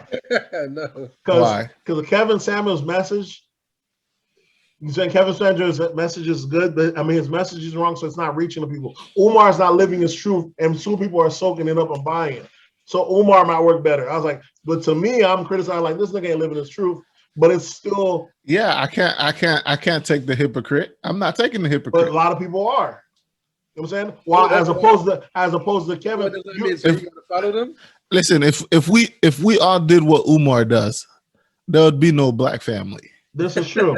Everybody would just have 2 baby mamas, couple kids, and say we're opening a school. This is true. But Umar, what I'm saying is, it don't take critical thinking to listen to Umar. You can just listen to it and go. While with Kevin, you have to be like, all right, I'm willing to be criticized, be critical, and what's name. And most people ain't got the critical thinking in them. Most people just want to listen. If they like it, they're gonna listen more. If they off-put it, I ain't fuck with that nigga. Just like you said, we can listen to anybody. If you listen, well, they're not gonna be better off. It may not be better off. Yeah, that's what I'm saying. They aren't. But if you're trying to be better off, okay, so you're gonna try to get it. Just like Candace Owens. Remember you said who was it that was listening? Y'all see, y'all listen to Candace Owens. If you listen to Candace long enough, her message ain't that off-putting. She throws a couple of shit that's fucked up, but the rest of it is palatable. I can't listen to anybody. Okay, Juno, you don't say you listen to her. Who's trying to paint the victim as a criminal? No. When she talks about black families, when she talks about black families, she's on point. That's what I'm telling you. But see why most people can't listen to her until the father out here throwing the other shit. Father, right? You know what I'm saying? Because all the other shit. That's why I'm saying it's the same thing. If you want the message to get their people, who is her message to black family getting to? It's not getting to black people. It's to white people. Those are people that don't need it. Because she's throwing us under the bus, calling us criminals, so we're not listening to her. So if she wanted to get us, she would stop doing that. That's the same thing. That's what I mean. She has to make, if she wanted to make it palatable to black, she would have did it. But she's more concerned about white people, so she'll paint us as thugs, as that, and the third, even though her message was. Who's more of an honest person? This is not even on the topic. Who's more of an honest person, Malcolm X or Martin Luther King? Oh, Malcolm X all day long. Who's more disciplined? Who's more disciplined, Malcolm X or Martin Luther King? Malcolm X. Malcolm X, right? Yep. That's the same thing between Omar and Kevin Samuels. Who's more revered? Martin Luther King, just like Umar Johnson is. That's what I'm telling you. Just like Umar Johnson is. But which message do we need most? We need the Malcolm X message, right? So yeah. Malcolm X should have acted accordingly to get his message to, like, you know what I'm saying? It don't matter if you're shooting 100 if no one's there to see it. You got to do what you got to do to get everyone there to see it and get it to the masses. We needed the Malcolm message more, but he was being militant and it was off-putting. You ain't getting as much people as you need. You got to bring them in with the sugar. Nate. It's too late Black, for sugar. black People women don't already want sugar. getting, People don't want sugar no more, bro. You know They need that. They need that bitter. the sugar, bro. How much more sugar can you give them? They need that aloe taste. They're already at 80% obesity. So how much more sugar can you give them? Nah, man, it's not even that, man. You trying to give the black community diabetes, Nate? Um, You're detrimental to the black community, Nate. Speaking of the next black person, we have Tamika Mallory. Y'all seen her interview on the Breakfast Club? I saw she was on there, but I didn't get to catch it. It was a decent interview. You know, her books being published by Charlemagne, but she's another person, like, you know, through activism, you can tell when you're being effective and you're doing something that's black. The hit pieces after hit pieces. Like, if you look through the comment section, all you see is people just saying, oh, I don't trust her. I don't trust her. She went from being someone I was writing for black folks for 20 years to automatic worry, trying to dismiss her like she's an Al Sharpton, this out there. And the reason we dismiss them, because this is what the system do. They make us turn against our very people that sing. So are they doing it so long that we think, oh, this motherfucker must be ambulance chasing? Think of Benjamin Crump, that lawyer. Every time there's a black person that gets shot, he gets rolled out now. We probably thinking, damn, this nigga getting, we thinking this nigga just standing for the bag now. But really it's because if his name's on the docket, he's a proven lawyer, this is his thing. Why would I not bring the person in as the best? In a couple of years, they're just going to be calling Benjamin Crump an ambulance chaser. But he's responsible for the largest black settlement for a dead body for the George Floyd thing. You know what I'm saying? But that's what happened because you only have but so much people you can go to. And once they pick up steam, you need them for their platform to help doing. That's what Tamika Mallory is doing. This other, but to see of people trying to outplay Black Lives Matter. She's not even Black Lives Matter. But just because That's they the do whole it, thing. Yeah, people. I'm telling you, people. I don't know if it's because of social media or because of these computers. It's the system. It does a good It's just job. People do not listen to words anymore. Exactly. That's what I'm telling you, and it matters. They go off of feelings. They do a good job of trying to make this lady like she's an agent this whole time. Like, damn, you mean this is a 20-year game plan she's been on? To me, it's wild. I don't. If you look at the comments, she might have been there for a good reason. But look at the comments. You're gonna see the nothing but motherfuckers just hating all day long throughout the damn commentary of her video. They're like, she had the Cadillac deal, or she did the. She's like, yeah, but look, she got that deal through. She did something with Spike Lee, and Cadillac was sponsoring it. That has nothing to do with. And she's like, and I don't know where y'all guys get the fact that you have to be broke to be an activist. I know people. I don't know people. Listen, bro. People don't. I don't know why these folks don't want to see other people doing good.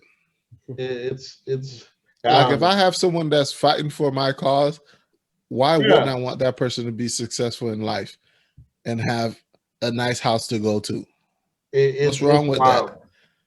It's wild. And just like the lady from Black Lives Matter, the lady Ben had a publishing deal. Ben was paid. She never took a salary. Ben was buying houses. They dropped the article, made it seem like she was using her money. Come to find out, this is all her own money she's been having. She's been paid. She's a bestseller. And now they're watching whether she's like, what does this have to do with anything? She's like, I don't even get a salary from Black Lives Matter. What are you talking about? But this is the painting. This is how they try to paint the article. Oh, they raised $200 million. Where'd the money go? It ain't your money. You know what I'm saying? Why y'all don't audit where's the Red Cross? They even donate. It's donate. Yeah, that's where you go. I don't put my money in GoFundMe and wonder where they go with the money. You donate and know you did a good thing and keep it moving. Why y'all pocket watching when it goes in the black person's pocket, bro? This shit is crazy. That's the shit that blew my mind. Even when Michael Brown's dad called him and talking about, oh, they need to come give some of that money in. That money was never for your son. You don't have your settlement. Niggas is disrespectful, bro. that whole Mike Brown dad asking for money from Black Lives Matter or from whoever. I was like, bro, what the fuck is you talking about, bro? Like, you didn't raise this bread. You gotta create your own foundation and raise this bread. It shit is wild to me, bro. People don't realize without these activists there, you ain't getting no settlement. Black people die in this bitch every day. Without the media without the pressure from them, no pressure from them, you're not getting no check. You ain't getting nothing.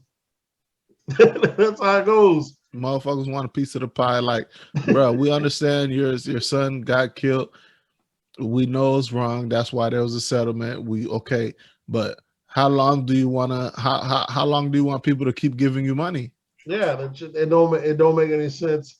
And if you want to say, hey, we could use some of that here, that's one thing. But don't just think they're not. They're not. You know what I'm saying? They came to your son's side as they come to plenty other people's side and raise activists and do that and the third. Stop trying to. I'm saying you could do your own activist thing. You know what I'm saying? Do your own thing. They're not beholden to you.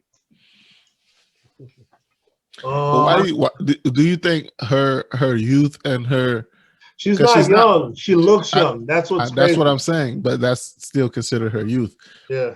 Is it her youth and her looks that have so much people hating? Because it's not like she's not ugly. It's because she looks so young. You think this? You can't believe this lady. Fucking. I know she's like 41, yeah, 43. Bro. She looked like 32 or something. It's crazy. Yeah, I'd probably say it's that, and the fact that she's just not she's not politically correct all the time. She's not. She's not a three-piece suit wearer. Yeah, she ain't got no problem trying to fight you. She ain't got no problem taking you out. She don't have no problem going to the club with you, going to the strip club with you. That's what she said. She's a regular person.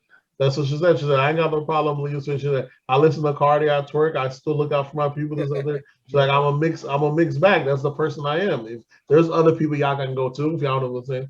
But she was like, y'all forget where were you at a couple years ago when they came and took everything from me because I wanted to denounce Minister Farrakhan. When he said something about the Jewish things, he's like, I didn't agree, but they asked me to denounce him. She's like, no, I think the media does a perfect job of denouncing black men every day. And because she wanted to denounce him publicly, they took all her things from her. That's why we didn't hear about it till back around again. You remember that a couple years ago when Angela Rye threw Farrakhan under the bus and all them. Mm-hmm. All them, when it's time to check a nigga, all the people that's activating, giving us money, like, hey, I need you to check this nigga record. And every nigga fall in line. If you don't, you get you the fuck up out of here. Mark Lamont, when he tried fighting for the fights the rights of Palestinians in his school, booted his ass right out the school. Tamika Mallory, same thing. You know the people that write the checks, you already know there's certain people they ain't lying to speak on. What black men gotta do to have a platform? Black man definitely needs a platform. You know what I'm saying? You gotta pander to the rest of the world. And that's where the Godfather ain't with that pandering shit. Okay. He gotta give it to you. Raw and uncut, you and your three babies. On the next topic, and you already proved the point. What I'm saying is his thing is for the black man. He ain't got to pander to the black man. He ain't got a what's name. If his thing was for the black woman, then he might have to pander for the black woman. But his thing's for the black man. So let's go accordingly when a woman's in the house, act accordingly so she can get this teaching. It's the same thing as Minister Farrakhan. Farrakhan's very tough, especially on men. When it comes to women, that nigga's sweet as shit. Why? Same thing, because he wants to get the message. And that nigga no one has more outreach to black people than Farrakhan. Okay, having an outreach and not getting results doesn't matter. He gets results. I would say when it comes to the black family, the Muslim, the Nishanism are probably the most secured ones. They're together, and he gets results. He gets some black women that he has. You know who else? You know who else gave big props to Farrakhan and the Nation of Islam? Kevin Samuels. Well, I'm just saying, look at how he is. This dude ain't got no problem calling everyone else. But when it comes to the sisters, the women, that nigga he's smooth. You forget this nigga's a militant. This nigga becomes a granddad, smooth, slick. You know what I'm saying? He's very laid back because he knows what you got to take to get the women there. You know what I'm saying? And this is a guy that's an auditor. I mean, he's been speaking for 20, 30, 40 years. You got to do what you got to do to get them It's a new age, bro. Women think they're equal to men. Yeah. You gotta even talking nice to a lot of these women out here. It doesn't matter race or color, just women in general. With this whole feminist movement, talking nice to women is they gonna look at you and be rude to you, bro. Hey, niggas, you gay? Exactly, bro.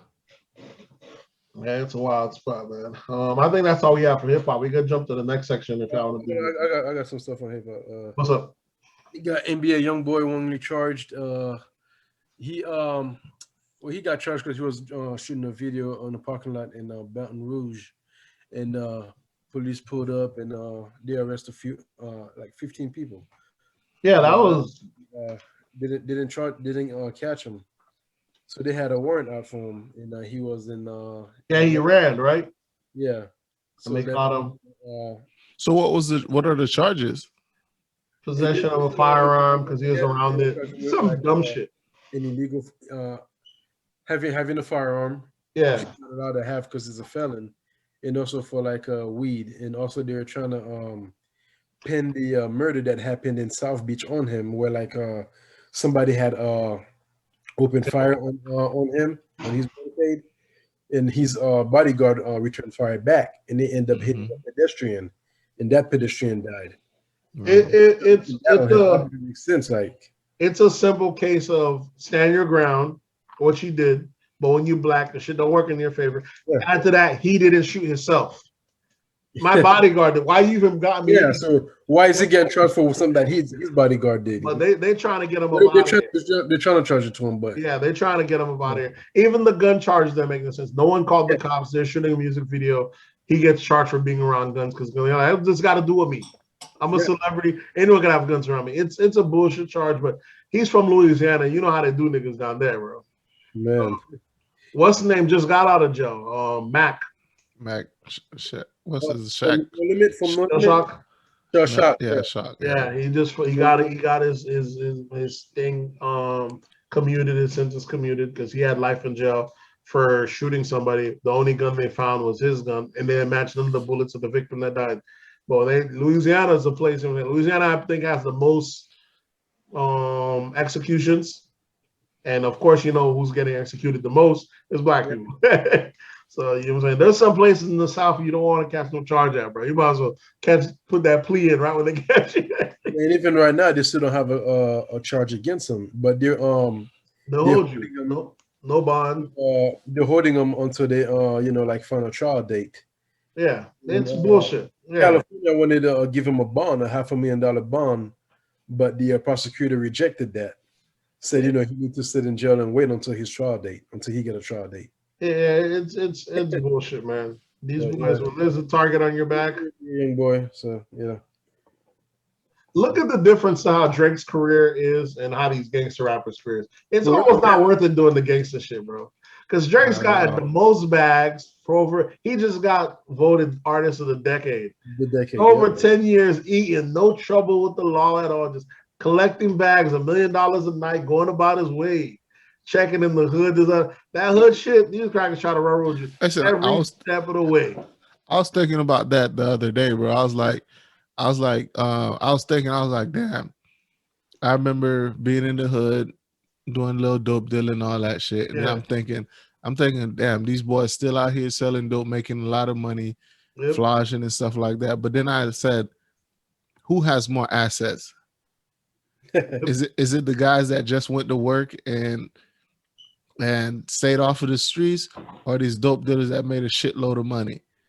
It's usually the guy that stayed off the streets, because the dope dealer usually gets to eat 2 years, maybe 3 years tops. The time that you trade off is not worth it. Even the money potential. It's like you can't.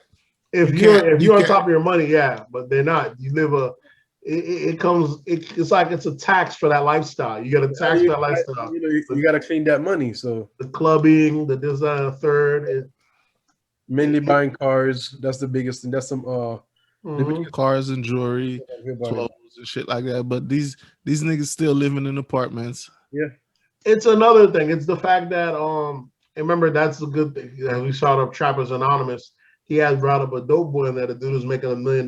He said that's the hardest thing is cleaning the money. He said making the money was easy. But every time you try to open a store, the cops would shut it down and try to do a business.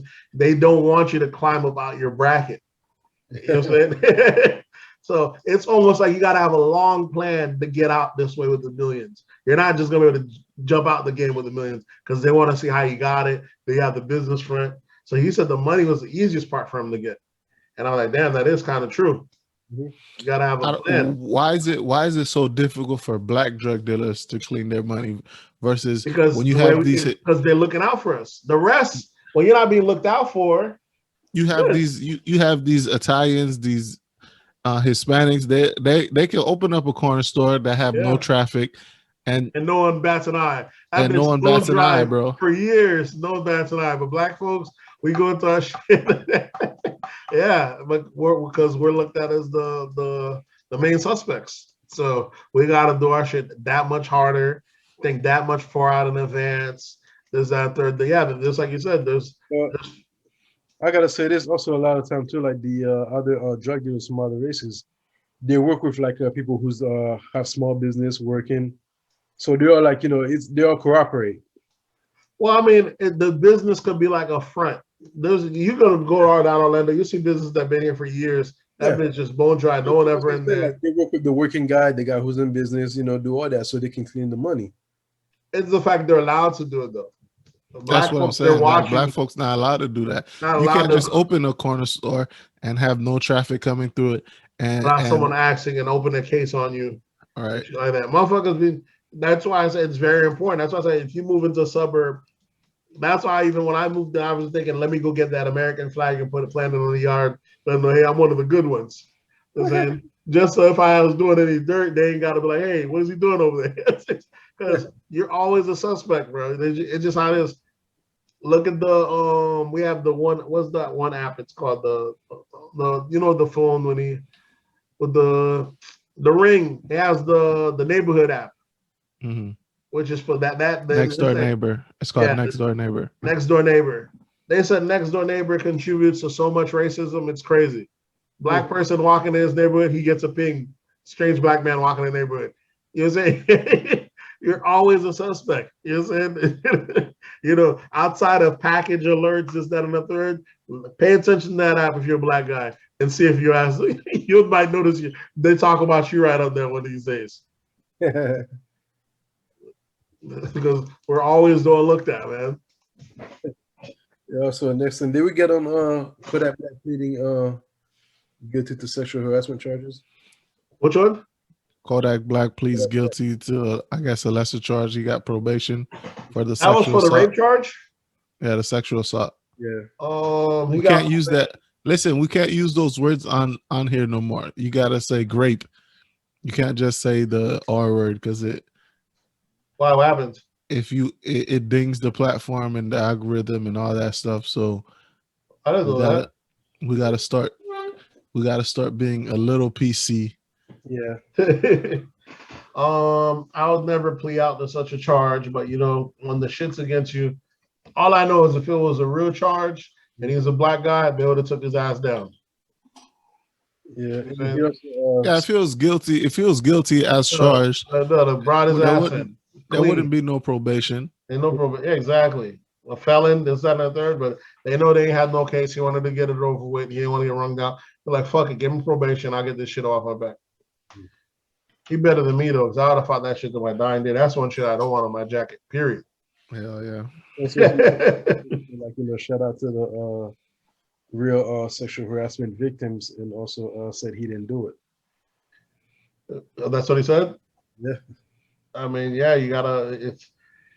It's a crazy game, man. That's that being a celebrity, bro. You can't. Yeah, that being a celebrity. It's crazy that it happens to like so many rappers and R&B artists. It happens to a lot, bro. It happens to a lot because you settle. Those are the ones we hear about. There's plenty that we don't even hear about because before they even hit you with a charge, they give you a call. Hey, my client said they did this. We can make this go away. We don't even know about the ones we don't even hear about. Yeah, from Pac, Game, Trey Songz. Man, think of all the athletes that don't even make it because they didn't just say fuck it. They just paid a bill at 200,000, 150, that 50 bands. The ones we don't even hear about. It's that you gotta have that dick discipline, bro. Niggas just slinging dick around here.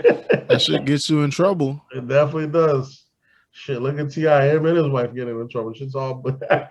They brought his wife with him. Think he was gonna be straight. That ain't even help him out. Yeah, my last one in hip hop is 50 Cent moved to Houston, Texas, taking pictures, got a tour around Houston. Here's my thing about 50. 50 is one of my favorite rappers, but the more and more I see 50 is already half a coon to begin with, because 50 just cares about his money, he ain't care about, he don't mind selling out his people. But the more and more you play 50 out, man, like if you read the 50th law of power, read 48 laws of power, every time you do stuff, you're supposed to make it look easy. That's one of the keys. You're supposed to make it look easy, and you never give credit to when someone does something. To me, 50 is not as smart, and it looks like he's not as smart. This nigga always has to do a move. He's the only nigga I know that's moving for taxes. You know what I'm saying? If you're a boss, you stay where you at. You're in New York. That's the thing, but a lot of people they might not just move; they might just have their headquarters labeled as in Texas. You don't have to. You don't have to physically move. This nigga had to go move. That's why I'm telling you, he's not as smart as, like, you know what I'm saying? He's not like a real bright one. You know what I'm saying? That's what I'm saying. But niggas, the white folks love him because he's a real street dude that made it out. But you can tell just from how he moves. You know what I'm saying? It's like a short bus shorty out here doing it. And them niggas out here in Texas is 10-gallon hat. This, that, and the third. He was the first one complaining about New York's tax prices. Like, bro, just go move the headquarters. Like, you ain't got to move. What you doing all in Houston? No state tax. No state tax. Come on, man. Look at Ross over there in Georgia, acres pound. Like, it's like that Ross comment said, all we're going to have to do is see years on years later who's the real bosses are, who made the most rich, who made the most millionaires, who put the most people on, who got the most, who made the most money. That's a real boss there. You know what I'm saying? They said a nigga filing for bankruptcy, then coming back and pretending not to be rich and going before the court and going saying pandering 1 minute when you're saying it's a wild thing to me. Every time you have to, the only way you keep your brand hot is by dragging down another black guy constantly. Constantly. It's not one time. It's his whole career is constantly, let me drag down Jay-Z, let me drag down Puff, let me drag down. It's always, let me keep my name in. Yeah, let me just keep my name in controversy to stay hot. It's not a real, it's a very basic thing that he happens to keep working and we give him the pass for, but it's a very played out playbook, bro. He's not as intelligent as we think he is. You know what I'm saying? All the deals that were brought to him, as you can see. That's more the issue. I said, I was like, I was a 50 out here cornering with them white folks. The only people 50 treats bad is black people. Well, these white folks, motherfucker, he's a darling, bro. You see that? Well, these black folks can't give them a break. Got to air them out. They can't have a bad day. They get they post. You get them posted online. You can't have. You know saying you can't have a bad day around him. Okay. That's more the issue with Fifth, man. Other than that, music wise, fire. But you know that's always been my issue with him. What else we have? We go. You say Texas, right? Yeah. I thought I had something here about that. Oh, I don't know if it affects. They gonna hit him with that tax evasion real quick. Pretty soon. Thank you playing the system. The system gonna come right back and say, "Oh, he's evading taxes. He don't really live here."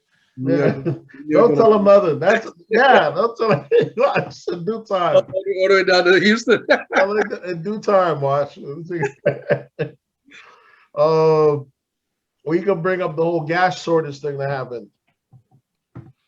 There was the hackers hacked this pipeline, and it caused we're supposed to be experiencing a gas shortage. It ain't even happened yet, but just the thought of it got Americans. Okay, I thought it was from this whole war that's going on in the Middle East, but then they said it was a hack. I was like, so okay, they hacked the system. Mm-hmm. Did that make the gas disappear? No, it just makes it. I guess it wouldn't pump out. You know, it's all computer operation. The whole machinery. I don't know. Yeah, they hacked it. We're getting to the point where hackers are too smart. In the future, I imagine what the cops are going to start doing. Not the cops, but the government. They're just going to start killing hackers. You know, the same way they do in Saudi Arabia. I mean, the Middle East. Whenever you know how they have the nuclear physicists. You know how every now and then we blow up their car or we assassinate them. They're just gonna do the same thing. They're gonna find where these smart guys lay at. They're gonna just send a hit squad there. They're not even gonna try to bring these niggas in. These niggas is too smart. Half the time they're not even in your country. These niggas be in Russia, grew up in the slums and fucking just super smart on computers, just fucking shit up across the world. But pretty soon that's what's gonna happen. Because what happens have you guys seen the effects of it over there? It doesn't touch Florida. We feel the effects of if you go to a gas station, they should stay packed. The last few days. That's what I'm saying. Like I'm up here and I don't see the gas stations packed up in New York. Yeah, and stuff over here like it's packed and it's not even passing through Florida, which is crazy. But just the effects of it, people thinking that it's going to say.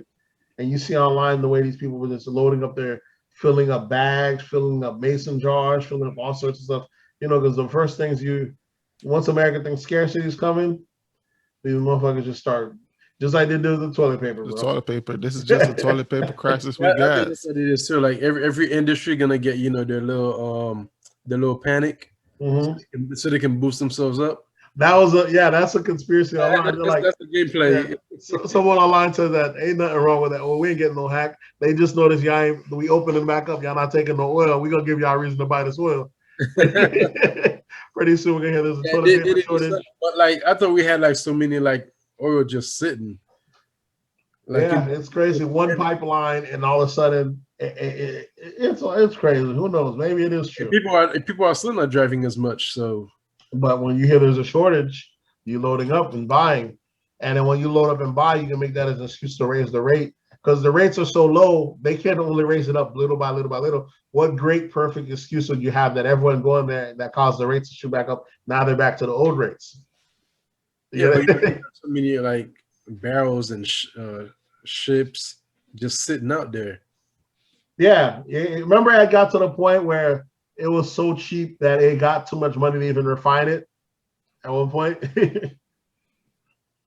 Well, oil is a whole different thing to begin with because that shit to me, it's like a fake supply and demand. I don't even understand. Yeah, it just it's like when they know people don't want more, they raise the price and pump less. And do some bullshit. What else we have? We had on. Y'all can switch over to I guess pop culture. Y'all can speak on your boy Bill Gates getting that divorce. Yeah, let's have one thought. Yeah. So Bill and Melinda Gates filed for divorce after 27 years of marriage. Did they say why she filed for a divorce? No. I hear the rumor is the fact that she used to always warn him about hanging out with Jeffrey Epstein. And the fact that he's on the logs and shit. She just don't like the way it looks and all that shit. And I don't know if it's about to be coming out more now that the other lady's going through trial. But she's like, let me get the fuck from around you. Because I've been told you not to fuck with that nigga Epstein. Who knows? Why are old billionaires been together this long and now y'all getting a divorce? Also about his girlfriend too. But that's something she agreed to and that she knew for years throughout the whole marriage is that he still hangs out with his ex-girlfriend. Yeah, they billionaires be having deals like that. That monogamy stuff's for us regular broke boys. These billionaires, same thing happened with Buffett. Nigga have a whole different side piece for years. And that's one thing, what's his name you're talking about too. Kevin told y'all. That's not even millionaire, even guys who are making like a few $100,000. Yeah, so imagine a billionaire. What type of high value? This is the highest of valued men. Yeah, they play by different rules. Yeah, their wife agreed to it. The day she agreed to the settlement, he sent her like $3 billion in stocks that day. I'm sure she could get more. They have no prenup. To me, it's just crazy how because they got the type of money that's actually gonna be a legacy that's gonna last forever. You know what I'm saying? Even though they said they're supposed to, they run the biggest charity in the world as well, and they said they're supposed to only give their kids $10 million and put the rest up to charity. But I don't know. I'll believe it when I see it. The only thing that shocked me about Bill Gates is the nigga's only 60 years old. This nigga look old as shit. That money ain't nothing from. He's been around forever. He's been around forever, but he's old, bro. For 60 years old, he's not that old. 60's not that old for how he looks, though. He's white. He's white, bro. Bro, but he's rich, though. That money did nothing from, bro. Jesus, he looked like he worked for every bit of that money. I was surprised how young he is, bro. Because we've been hearing of Bill Gates since we was a little kid, though. He's 65. But he looks like he's at least 80 years old now. Like he looks older than Trump. Yeah, the shit it don't make no damn sense, dog. Like, geez. And he's retired. Yeah. He's been retired for at least 10 years now. He stepped down as a CEO. What happens is once you become the richest man in the world, and you're running the company, they keep bugging you about your payroll, your employees. So the first thing you do is step down. Just like Bezos is no longer the CEO of Amazon. He's stepping down. I don't think he stepped down. Not yet. Yeah, it was already effective. It's yeah. But he's the shareholder. So that's what you do, because if you not, they're gonna keep dragging your ass down to the to DC and everything else. So you get the bag, you dip them out the way, It can get and grilled. you're good. You don't have to. What's that? You still get all the control, but now the media don't have to point at you or drag you out. You notice they never drag out the Walton family. Yeah. You know what I'm saying? They never bring the motherfuckers out because that's just how it goes. So, yeah, I'm surprised how old Bill Gates looked. How are you supposed to get abroad? He's a billionaire. Hey, he got it right. He's gonna pick up a 23-year-old next week. It takes out fresh next week. That's it. What else we have? We have J-Lo and A-Rod breakup. yeah. Someone said J-Lo needs 2 more rings to tie. Tom Brady. Yeah, Tom Brady. Disrespectful shit, bro. After a while, you have to blame J-Lo for all these breakups because she's the common denominator. She's a boss. That's what the issue is. That's another thing. I don't think these guys speak. I don't know if Kevin speaks on that, but when someone's a boss but too long, they can't be. It's like a horse. You know what I'm saying? When a horse has been a wild for too long, you can't break it. He does speak on that. Yeah, she's been a boss for too long. She can't be tamed. She been with who? Diddy, then that guy. She's had plenty of husbands, or not husbands, but she's had husbands, but she had dates. But she's been a boss too long. She can't be tamed, and she only dates bosses as well. That's what I'm saying. That's what I'm saying. That's two of the same. They're gonna clash. She ain't gonna fold. He ain't gonna fold. So she's like, "Fuck it, I'll go out." What's that? Same thing like Madonna. Same shit. Old icons. They gotten too rich for too long. She would probably work if she dated a regular guy. You know what I'm saying? If she just did like a regular Joe Schmo.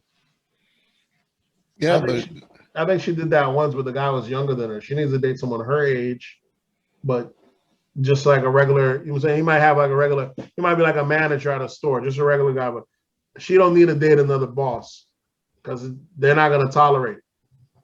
You know what I'm saying? What else we have? Let me see. This is pop culture, right?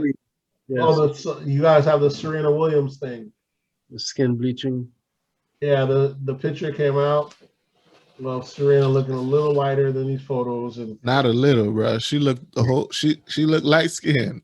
And people started roasting her skin bleaching, and just the face area too. I know they're saying it was just makeup, but they didn't make up the neck, they didn't make up the hands. Not yeah, so they look at her eyes and everything. It looked like she probably had some work done. I mean, she has a white baby or a mixed baby. Maybe she want to get a little tan so she's a little bit more familiar to her child. That's what I said. The first thing when I saw, I said, "This is the effects of dating a white guy, having a mixed kid." Well, she's married to a white guy, so dating, married, same thing. Her husband's a billionaire too. Yeah. Her lineage is tight. She's good regardless, but he's gonna turn his black queen into a white Nubian queen by all means. He got the money to do it. Yeah, but I think they said it was just a photo. You know, every now and then these people will retouch the photo.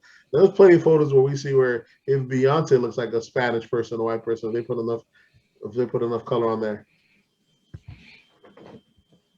The reason I don't think it was Photoshop completely is because if it was Photoshop completely, they would have did the whole legs and everything, but it was just the face. So I don't know if it's just if it was just makeup. I'm gonna say it's crazy. I don't think it'd be bleaching because she probably wouldn't come out till after the bleaching thing. And I think she knows how powerful a signal she is to black folks. You know what I'm saying? It's like they never not let her forget that she's a black. Why would you let them put all that makeup just on your face and go take a picture? I know you had to look into the mirror before you walked out for the photo shoot. Maybe it was just for that photo shoot that's the lighting a certain way. You know what I'm saying? Who knows? I don't want to give it that, but I don't see her getting skin bleaching because, like I said, she knows how big of a thing she is because she's black. I don't see it happening. They never even let her forget that she's black. Never know. You know, what else we have? I think that's it. That's right for pop culture. Pop culture. Let me see. We also had the Diamond Resort Syria who got duped by the OnlyFans model. That's the same thing that you said. Gifts. You said the Diamond Resort. Yeah, Diamond Resort CEO. OnlyFans model. How much she got him for? Well, it ain't really like she like really tricked him, but like he thought, she would be his girl, liked him for him. Thought he had a relationship. He done bought like $1 million worth of gifts. Old nigga thought he had a baddie. The whole time they were together, she was also like, shooting videos, putting it on OnlyFans. And they interviewed her. She said he knew about it, but he denied it. Said nah, he want all his gifts back. And she said he's only doing it so he could sabotage her. Listen, what are suckers for? To get licked. That's what Snoop Dogg said. Exactly. That's what he is. He was a sucker.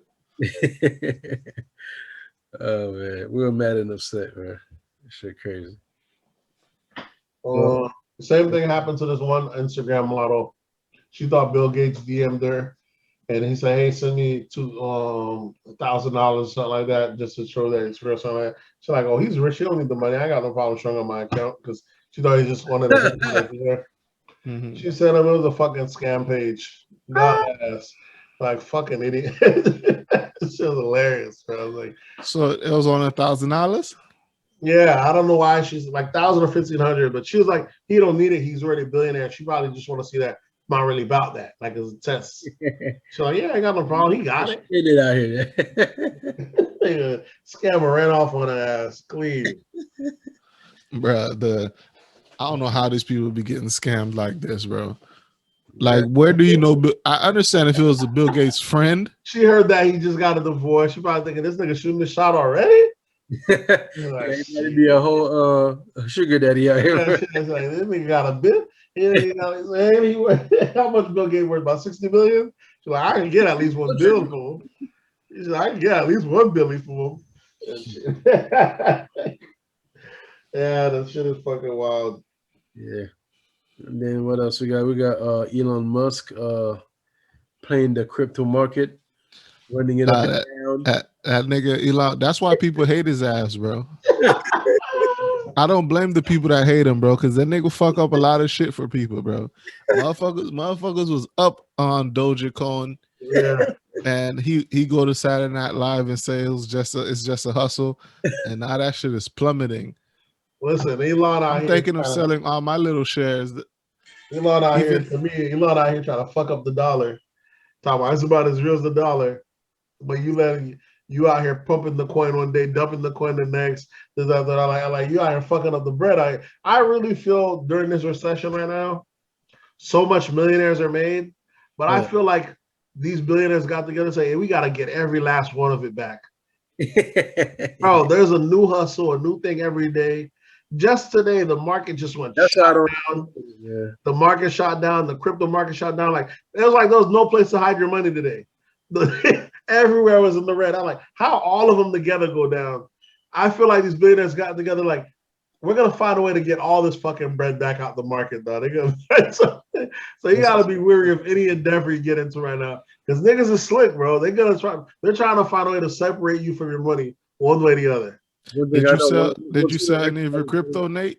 I sold before going into Doge, and then I knew it was gonna sell off. And then when it sold that day, I bought it at 40, at like 45. And then it kept going down a little bit. It went down a little bit today. I was like, hold on, what the fuck's going on?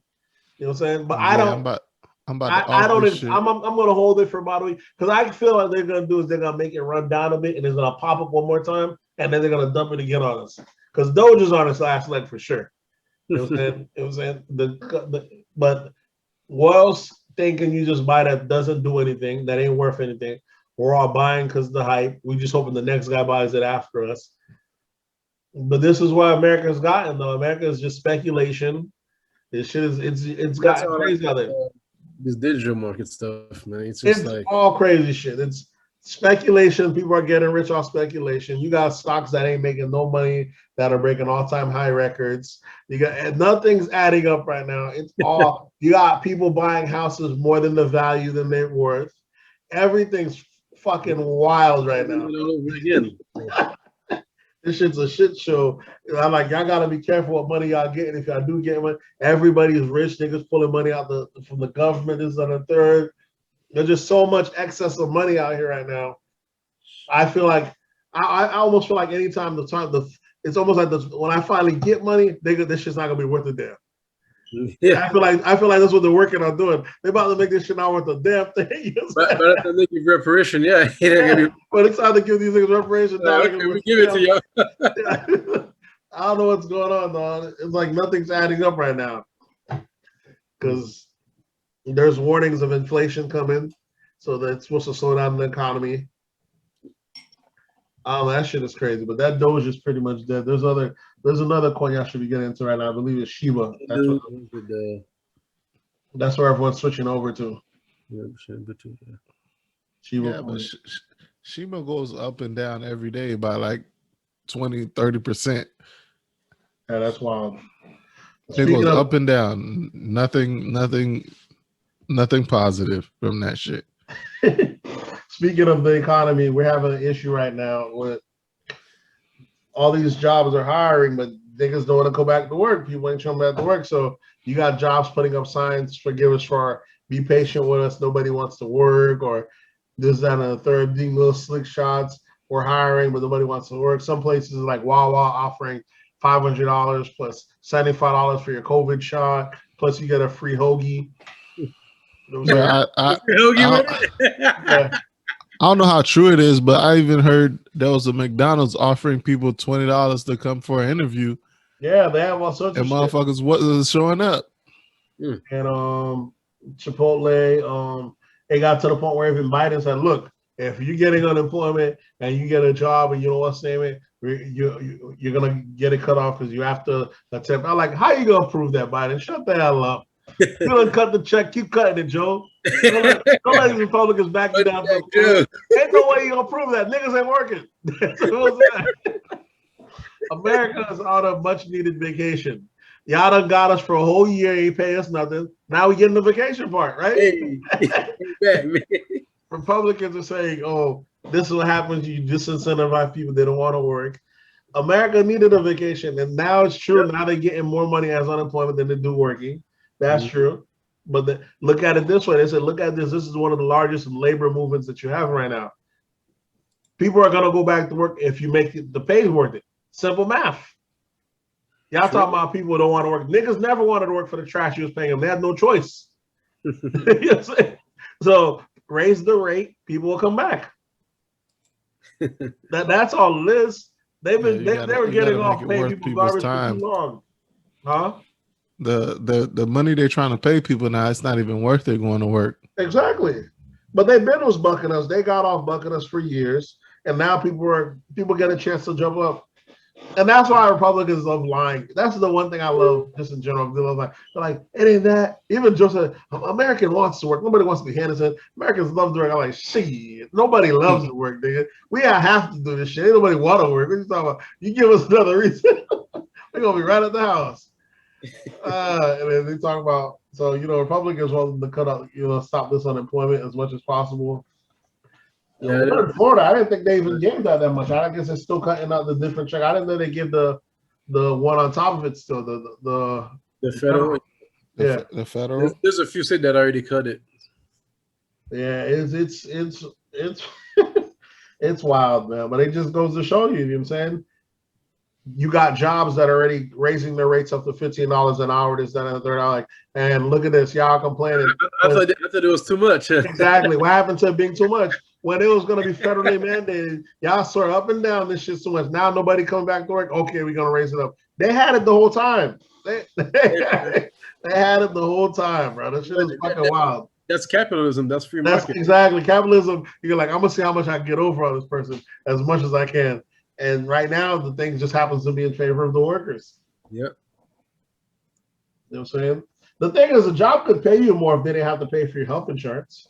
There should be no reason health insurance is tied to jobs period. Because once you pay for an employee, you gotta imagine whatever you pay them. If I pay you $1,000, I really pay you $1,100. But you also the health insurance. You also pay that too. Yeah, you pay a portion. I pay You a pay a portion of portion. it, and then I pay tax. I pay unemployment for you. So I pay an over amount than you actually see just for our system. But that shouldn't be tied to you. Period. Yeah, and Each you also person- pay a portion into the unemployment system. Yeah, you pay an employment exactly. So it's some bullshit that it doesn't make any sense. The health insurance shouldn't be Niggas tied cashing to in. your jobs. It should have been tied to your jobs. Yeah, cashing in and everything. Hey. Yeah, man. And plus all the other stuff, Social Security and Yep. Medicare. Medicare, Medicaid. Yep. Yeah. What else we have? I guess that's somewhat in the sense of politics, as we're speaking on the thing and the economy and shit. The Republicans voted that they got Liz Cheney ass the fuck up out of there. I guess she was the speaker of the Republicans because she wasn't bend the knee to Trump. Was she the one that gave Joe Budden the fist bump? I don't know if she got Joe Biden. I know Trump hated her from the Joe Biden, not Budden. I'm saying yeah. Budden. She, I think she did. I think he was walking down the aisle for something, and she gave him a fist bump, and the Republicans went apeshit when that shit happened. Yeah, they're not gonna like that. So they've been a fucking order ever since she was like, listen, Joe Biden not still the election. Trump's still being a problem over there in Mar-a-Lago. You know what I'm saying? That the shit is wild, and the official Republicans are basically caught at this point. I'm waiting for them to rebrand the Republican Party into just the Trump Party. That's what's happening. I don't understand how nobody, for people that are in the power position that know about power, how do you not realize the issue of giving one man all this power and be cool with it? It just goes to show these niggas just want to be in the room. They don't care if they don't. The fact that Trump will flip on. Trump flipped on Pence, bro. People forget that Trump flipped on, on Pence. And y'all were riding for Trump, bro. Like, why would I let one guy? I would rather lose the next election before I allow this guy to come and take over the party. I would say, like, for them, the Republican, when it comes to numbers, I think, like, the only time they had numbers on their side was really with Trump. But Yeah. Other than that, like, They know the nation's been switching. Yeah. they won on the electoral college system, and I think that's why the electoral college system was there for. Yeah, they never win the popular vote. They haven't won the popular vote in the last like 8 elections or something like that. Yeah. So they know there's more Democrats in the country. But with Trump, he's giving them crazy turnout. But the thing is, why not just add more policy to get? You can start getting black people. You can start getting some Republicans. It's the fact that this is the party of like we're sticking to our guns and that's it. We're not adding one. Even if Trump got more people around, there's a way you could steal Trump's voters without giving Trump the power. There's giving one guy the power to a whole party is wild to me, bro. Yeah. Especially a guy who have no experience in politics, but no respect for any system at that. Bro, the whole country is fucked up where a guy, your first political position is the top position in the country. The rest of the world has to look at America like you guys are a bunch of fucking idiots. Exactly. Yeah. Your first political job is the fucking head of all politicians. Like, I'm gonna run this shit clean. also too, since we're on Trump, when he got banned from posting on Facebook, Facebook finally I thought they was lifting it, his Twitter and all that. I thought it was lifting. Nah, they allowed it. They Facebook had lifted it, and now they banned him. they voted to keep the ban going. Yep. And also, like, he had created another Twitter account, which also got banned. Yeah, it's called From the President's Desk. Yeah. They catch you tweeting for that nigga's account, they zero, and they cancel your ass. So they have it. I don't blame them. America got one president at a time. I can't be having this motherfucker undermine me. You know what I'm saying? Every time we make a decision, got half the country want to do what they want to do. Get his silence his ass. He lucky this is America. This would not pass in any other country. There's literally only one president. I don't see how they can silence Farrakhan for over 20 years, but can't silence Trump Exactly, but that's the system. That's how it goes. They know what it was. It was Farrakhan threatened the whole white system. Trump only threatened half the system, half America. It ain't the whole white system, just half the thing. So, what else we have? New Jersey. New Jersey's considering offering cash for vaccines. There's places in New Jersey already where there's this popular night bar in New Jersey that if you get vaccinated, if you go there and sign up for the vaccination, they'll give you VIP access to that bar. Oh yeah, That's already taken effect, and there's a lot of younger folks getting in line so they can have. You guys still haven't VIP got access. shot yet? I'm not anti-shot. I'm just taking my time. I'm still not anti-shot. Some people are taking our time. Anti-shot. Yeah, Once they make it inconvenient for me, I'm gonna take it. But it's not inconvenient. If I can get on a flight, I can move around. As soon as they tell me you can't do this, you got me, bro. You got me. That's the only thing that's holding me up. But y'all give me the chance. Right now, I'm living in freedom. I'm in Florida. We get to do what we want. You know what I'm saying? No man. So I'm living off freedom of the land for the moment. To me, this COVID shit's making America almost more stupider, bro. It's like when one person's trying to save the country, another person's saying who could double down and be more ignorant and more mean, or like Florida just passed a rule that you can't even ask if the vaccine the COVID passport. Because let's say you're in an airport, let's say you're a hotel, you'd be like, hey, if you're coming from out of the country, can you prove that you've been tested? Or what's it? If you ask for it, they can report you to charge you $5,000. Yeah, it's a $5,000 fine for everyone that says you asked them for that paperwork. Yeah. Listen, Florida's the wild, wild west, bro. Yeah, DeSantis is doing everything he can to make Florida try to be the #1 state, bro. He said over here, don't bring y'all fucking riders over here, because he made it legal where you're allowed to run a rider over if they're obstructing you and you're in a car. So he made that. He made it where there's more stiffer penalties if you are riding or protesting. He said there's perfectly ways to protest, but you can't do it. So he's basically saying this is a certain way you can protest in Florida. The way we want you to protest. The way we can ignore you. That's we don't want that loud shit. I'm making too much noise. It is wild. I'm surprised he didn't add the weed to the ballot. Florida's ballot is open, it's free. Let them do marijuana. We lit, bro. I know. I've been waiting on recreational marijuana in Florida. I don't know what's taking it so long. I don't get. Maybe the business. That's what I'm just. If he wants to stay #1, because Florida was the #2 state produced last year, because everyone else shut down, we stayed open. He needs to allow recreational marijuana. He already says no mask mandate. You can't even ask for people's thing. A city will come by and try to do an emergency thing. He goes back and overrides it and say, "Nah, no emergency." He needs to just let us do the no marijuana. I'm saying let us do the weed, the recreational marijuana. Florida we gonna be lit. We're gonna be hella lit. Let's see. Do I have anything else? Oh, your boy Joe Biden came through. Moneybag Joe came through with the if you make less than 100,000 as an individual or less than 199 as a couple, you're gonna get that $50 off your internet, first come first serve basis. It's for the poor and impoverished, the rural areas, to help you get the internet, because they already got certain shit that if you're in the hood, they give you a discount for your cable, for your internet. So some people are gonna pay that $50 now, so he's minding $50, but because like y'all said, he can't do anything specifically for any set group. It's first come first serve. So the website not even working. Oh, you about to get you about to go get your free 50? It's damn right. 5 months. I like shit.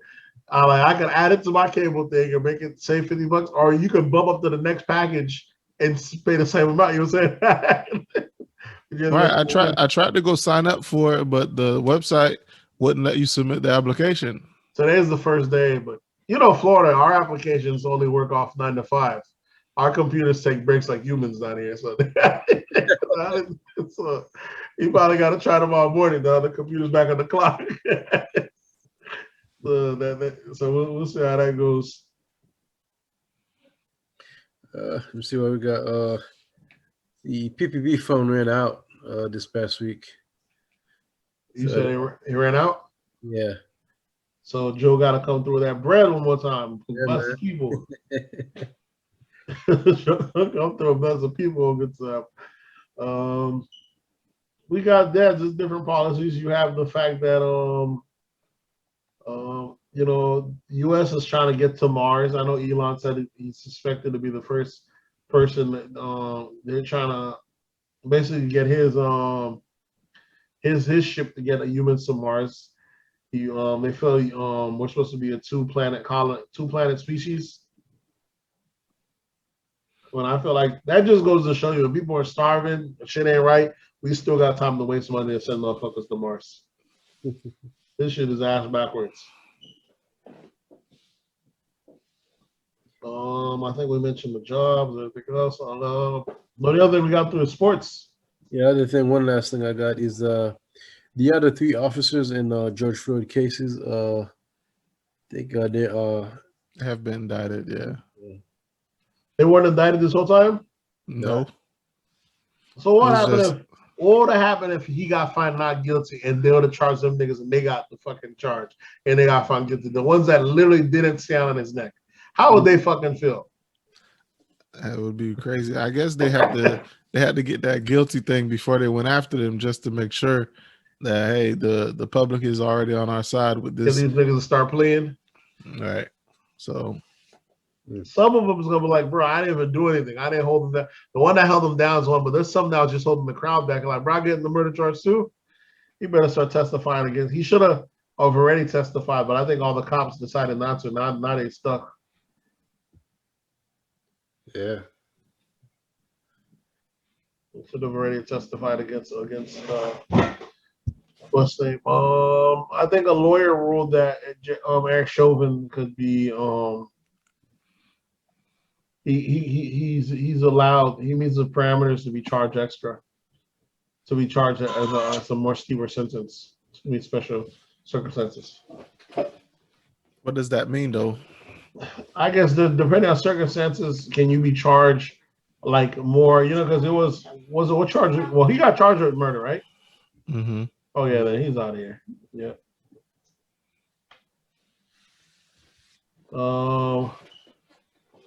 What else we have? Let's swing on over to the sports. Tebow's said to be coming back to the Jacksonville Jaguars as a fucking tight end. Yep. As a tight end. Tebow's the epitome of white privilege. He's probably has one of the craziest stoic careers around. He went from college after winning 2 Heismans, goes to fucking NFL, plays maybe 2-3 years, gets a Haynes deal. People hate him on him. Tebow felt cancel culture first. They canceled him because he was too religious. Yeah. NFL they like you to get steady out. They give him the boot. From there, he went to go play minor league baseball.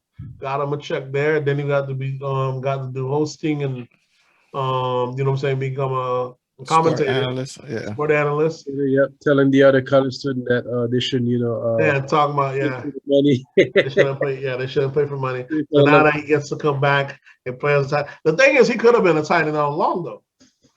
Could have been a tight end. Could have been a tight. There was no reason for him to get him out the NFL. They could have just switched his position back then. Yeah, but I don't think he ever wanted to play any other position than quarterback. I don't want to play no other position but go to baseball.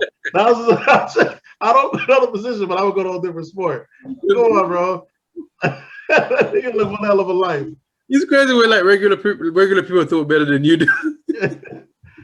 Regular people throw better than him. That motherfucker was a badass tight end. He was getting touchdowns every game. Quarterbacks don't do that every game.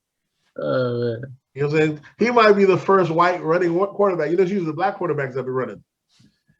He might be the first one. So he can't have a hell of an arm on him, but I didn't think he was bad enough that they had to get rid of him. So now he's gonna get. But is it the coach for the? Yeah, the Jaguars coach is his old his alumni matter coach. Yeah, so that was a coach from Florida back in when he was over there. Yeah, I reckon he got the hookup. The hookup, yep. The network, yeah. Pretty much. So we'll see if he comes back. It's crazy, Tebow been out before Kaepernick? Tebow, I think they said he's been out for like 8 years, bro. It's wild. What else career? What else do we have? We got your boy J. Cole signing to the African team, about to go play basketball. So is he? You say he might retire from hip hop at this? That's what I heard, but I'm not sure. I don't even have a source for that. But I heard something about him retiring from rap. Now he's a full-time. That's who's living white privilege is J. Cole. He's tapping into that 50% of himself. I don't know what. Using that white privilege. Because I never heard of. Do we have even footage of him playing basketball in college? Must, because that's what he went to college for. It was on a basketball scholarship. He actually could ball. Yeah, but Him, 2 Chainz. Could he ball? 2 Chainz can't ball professionally. I mean, these niggas had college basketball, had college, not anymore, but that's what they went to college for. Basketball scholarships. 2 Chainz. So you could just take a 15-year break. 15-year break and just go play professionally. Get rich. And people are supposed to take you seriously. Maybe because they're rich, they could have the training to come back. You know what I'm saying? I don't know. When you're rich, you can do different shit. As we can see, when you're rich, all these athletes now, the next generation, from LeBron on down, all the players are going to be kids players. Basketball is going to become a privileged sport. Niggas in the hood could play it, but the best players are going to come from second generation. You know what I'm saying? Yeah, I see that. It's going to be nothing but rich black millionaire kids being the best of those sports. It's going to be a big thing when a kid out the hood makes it out and actually could come in there and ball. When someone who actually came from nothing. Because as you can see, like, money helps you money can help you connect. Yep. It's going to turn into like a golf sport. Exactly. Money can help you connect. And it can show, even though these kids are privileged, they bring their kids all around. They play AAU. Like, that's the one thing that I always like when I'm watching these basketball stories. Saying how early, I was saying the other day when they're saying what's the name was he was speaking out, he was playing with Steph Curry ever since he was like in elementary, bro. Kevin Durant. He said he's seen Steph Curry back then. The kid was shooting, he thought it was a white boy. He's like, damn, that's why we could fucking shoot. I imagine he was even lighter back then, Steph Curry. But I was like, damn, but then I was like, that doesn't make sense because they've been playing each other since like elementary. And we be thinking on TV, we think that they met each other in college, but the best, you're talking about the best of the nation. They've been playing nationwide since middle school, going on AAU. So it's not the first time they met. Like I said, what I remember when they did the documentary about, what's that one nigga that he blew his opportunity? The one that was supposed to come with LeBron. Yeah, and that video, fucking LeBron was in it. Melo was in it. All these niggas out in the league now, them niggas been playing together since high school, bro. So it's fucking crazy. And you see LeBron was pointing, he like, he was looking like, this LeBron nigga? He was like the number 2. He's like, this LeBron, this nigga, he's nice. And I'm like, oh, fucking LeBron became. And he was like the number 2. He was number 1 at the time, but he's seen LeBron. So it's kind of like, damn, it's just kind of crazy. But yeah. So a lot of these players, they've been cool or been playing each other for years. But yeah, that's what's gonna happen. Because between LeBron's son and everything else, that nigga got a show on son, TV. Melo's son. Melo's son, yeah, them niggas they the future of the league. You know, also known who somebody whose kids know what I'm talking about is Masterpiece kids. Yeah, they got the privilege of his dad too. Yeah, they got the privilege of playing all around the world the same way. Because what's the odds Master P have almost 3 kids to almost make it? Romeo, now these other 2 kids. You know what I'm saying? Yeah. After him, same thing. It just goes to show you Jordan don't give a shit about his kids. None of his kids could have made it in the fucking league. If he had cared, he should have been having the same way. These guys are on the road. They're always playing ball. I don't even know when they find the time to make their kids be that good.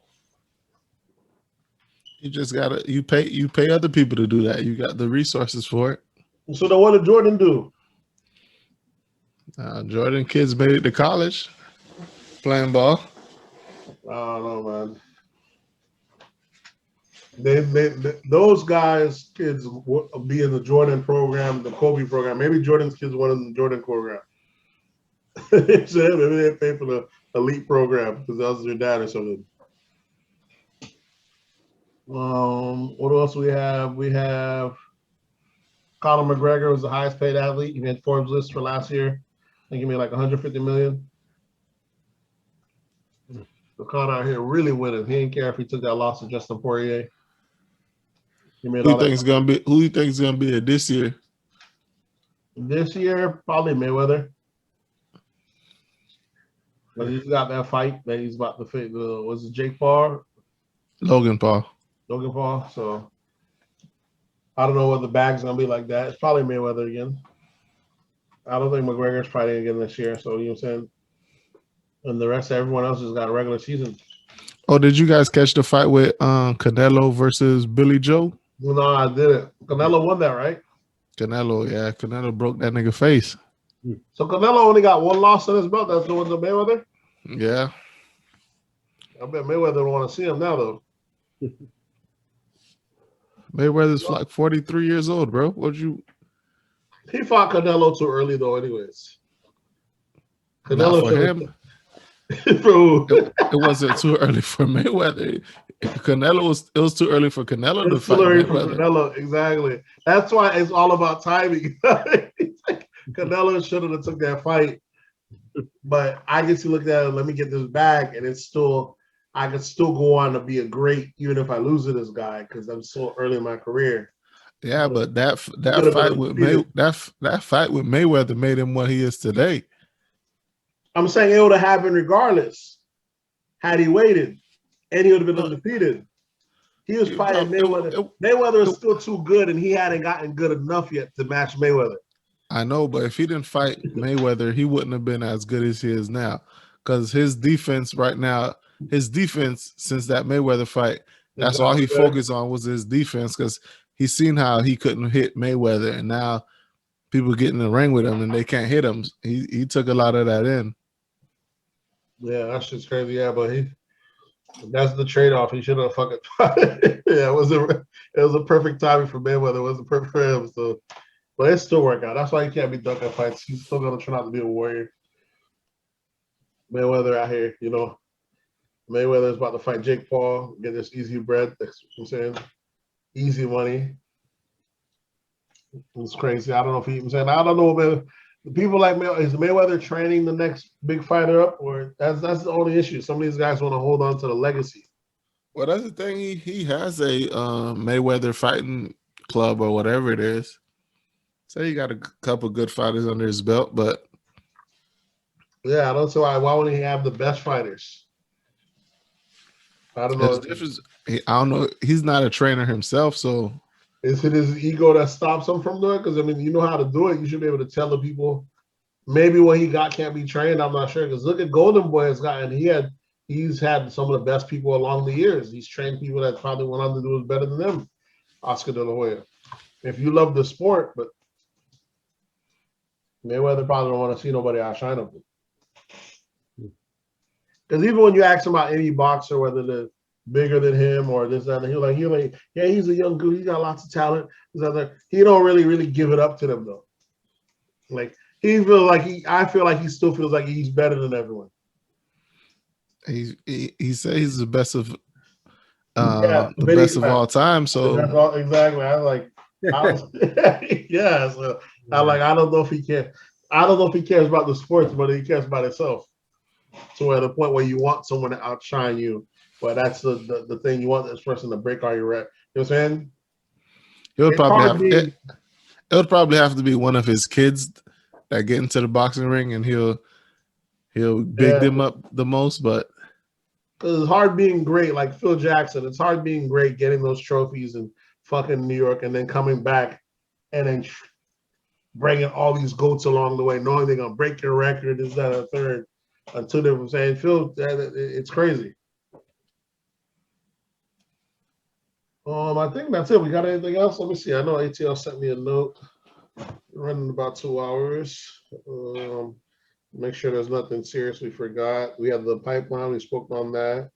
We spoke on Chipotle and these other companies offer their employees extra. Oh, Facebook's trying to create a social media for like 13-year-olds and younger, like a Facebook for kids. And like 23 Surgeon General, man, I'm saying DAs are saying, nah, don't do it because depression and all that shit. But maybe they need a spot just for kids. What's They can't be up in our shit when they seeing these girls shaped like models and all that stuff. Our shit is what's very toxic. Let them have their own little Facebook shit for and kids. when they have their own shit, it's just gonna form into what we have. So, but at least they can't be competing with us though. They can't be around adults. Women out here got their body done. Niggas out here getting money. Sure. They don't see the difference. They need to be in their scale. You know what I'm saying? I'm cool with people saying it's not gonna be like, well, right now, well, they don't have the on our shit. That's just gonna make it easier for that 13-year-old that's getting money to shit on the other 13-year-olds that's not getting money. But there's not a lot of them. Because on the line, everybody's rich on our shit. Everybody live their best life. You know what I'm saying? And these kids' life are just different, bro. It's just different. They're softer. They live a different world. They need to be sheltered. Watch they create that shit and there's not gonna be no gender section. Everything is gonna be his and hers. That's exactly what's probably gonna happen, though. I mean, I don't want them to be like, with the adults all together. That's what I'm saying. They might need it somewhere. I'm cool with them separating off. Because back in the days, Facebook used to only be for college kids. Yeah. Now it's certain like colleges, certain colleges, and then MySpace was for the little kids, and they get some high schools. But are they gonna separate? Are they gonna separate Instagram? Is Instagram gonna create a platform for them as well? Probably. The little kids don't be on Instagram anyways. The kids are on TikTok, bro. So that's where they need to separate it because TikTok is wild. Mm-hmm. But that's what pisses me off when I see adults doing TikTok. Like, y'all doing this baby shit. TikTok to me is the worst of all the fucking platforms because, now that, all Instagram do is copy everything. We got adults every time there's a new challenge, a new dance move, other people reciting, they're basically doing choreography of movie roles and talking points. All it is free promotion for something. They don't even realize it. You're doing nothing but free commercials for a brand, a dance, whatever it is. It's now the budget for promoting has got to be the lowest ever. Though I pay one influencer and 1 million dummies gonna copy it. Yep. It's wild, bro. Back in the days, this used to be a one-off challenge. Now everything's got its own challenge. All these videos got different scenes where everyone's copying it. It gets to the point where they make it where you can copy it too. You can click on the sound and get the copy, save the sound, so you can do a copy of the video. You can do the same thing with the dance. It's just, I don't know where we're going as a society, bro. And it's you look at all these people on TikTok, they're a bunch of people that they only have personalities online. Well, TikTok, I don't know. It's China, right? Yeah, that's where Chinese thing with that. Tell me the Japanese and Chinese, their culture is always a little strange compared to ours because they're like role playing and all that stuff. But for us to be taking that up to me, I think it's just kind of strange. Justin Derulo making a killing off that shit. Yeah, that nigga's a weirdo too. That's how I feel. Like, you look like a fucking weirdo doing this baby shit. Like, you get that bag. Red. Yeah, that bag though. All these little kids, getting paid. What did you find what ATL sent you? Yeah, we mentioned a lot of them already. That's I pulled from them already. The Dogecoin at all-time low, the vaccine incentives.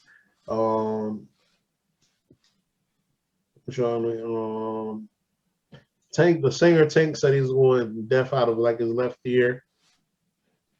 Partially deaf out of his left ear, maybe it's right. He came out of nowhere. He probably caught COVID. Don't even notice. COVID has so much different side effects that it's probably one of them.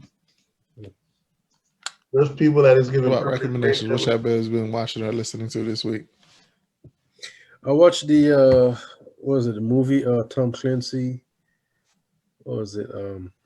With Oh, dope. Yeah, Tom Clancy. What's your boy, man?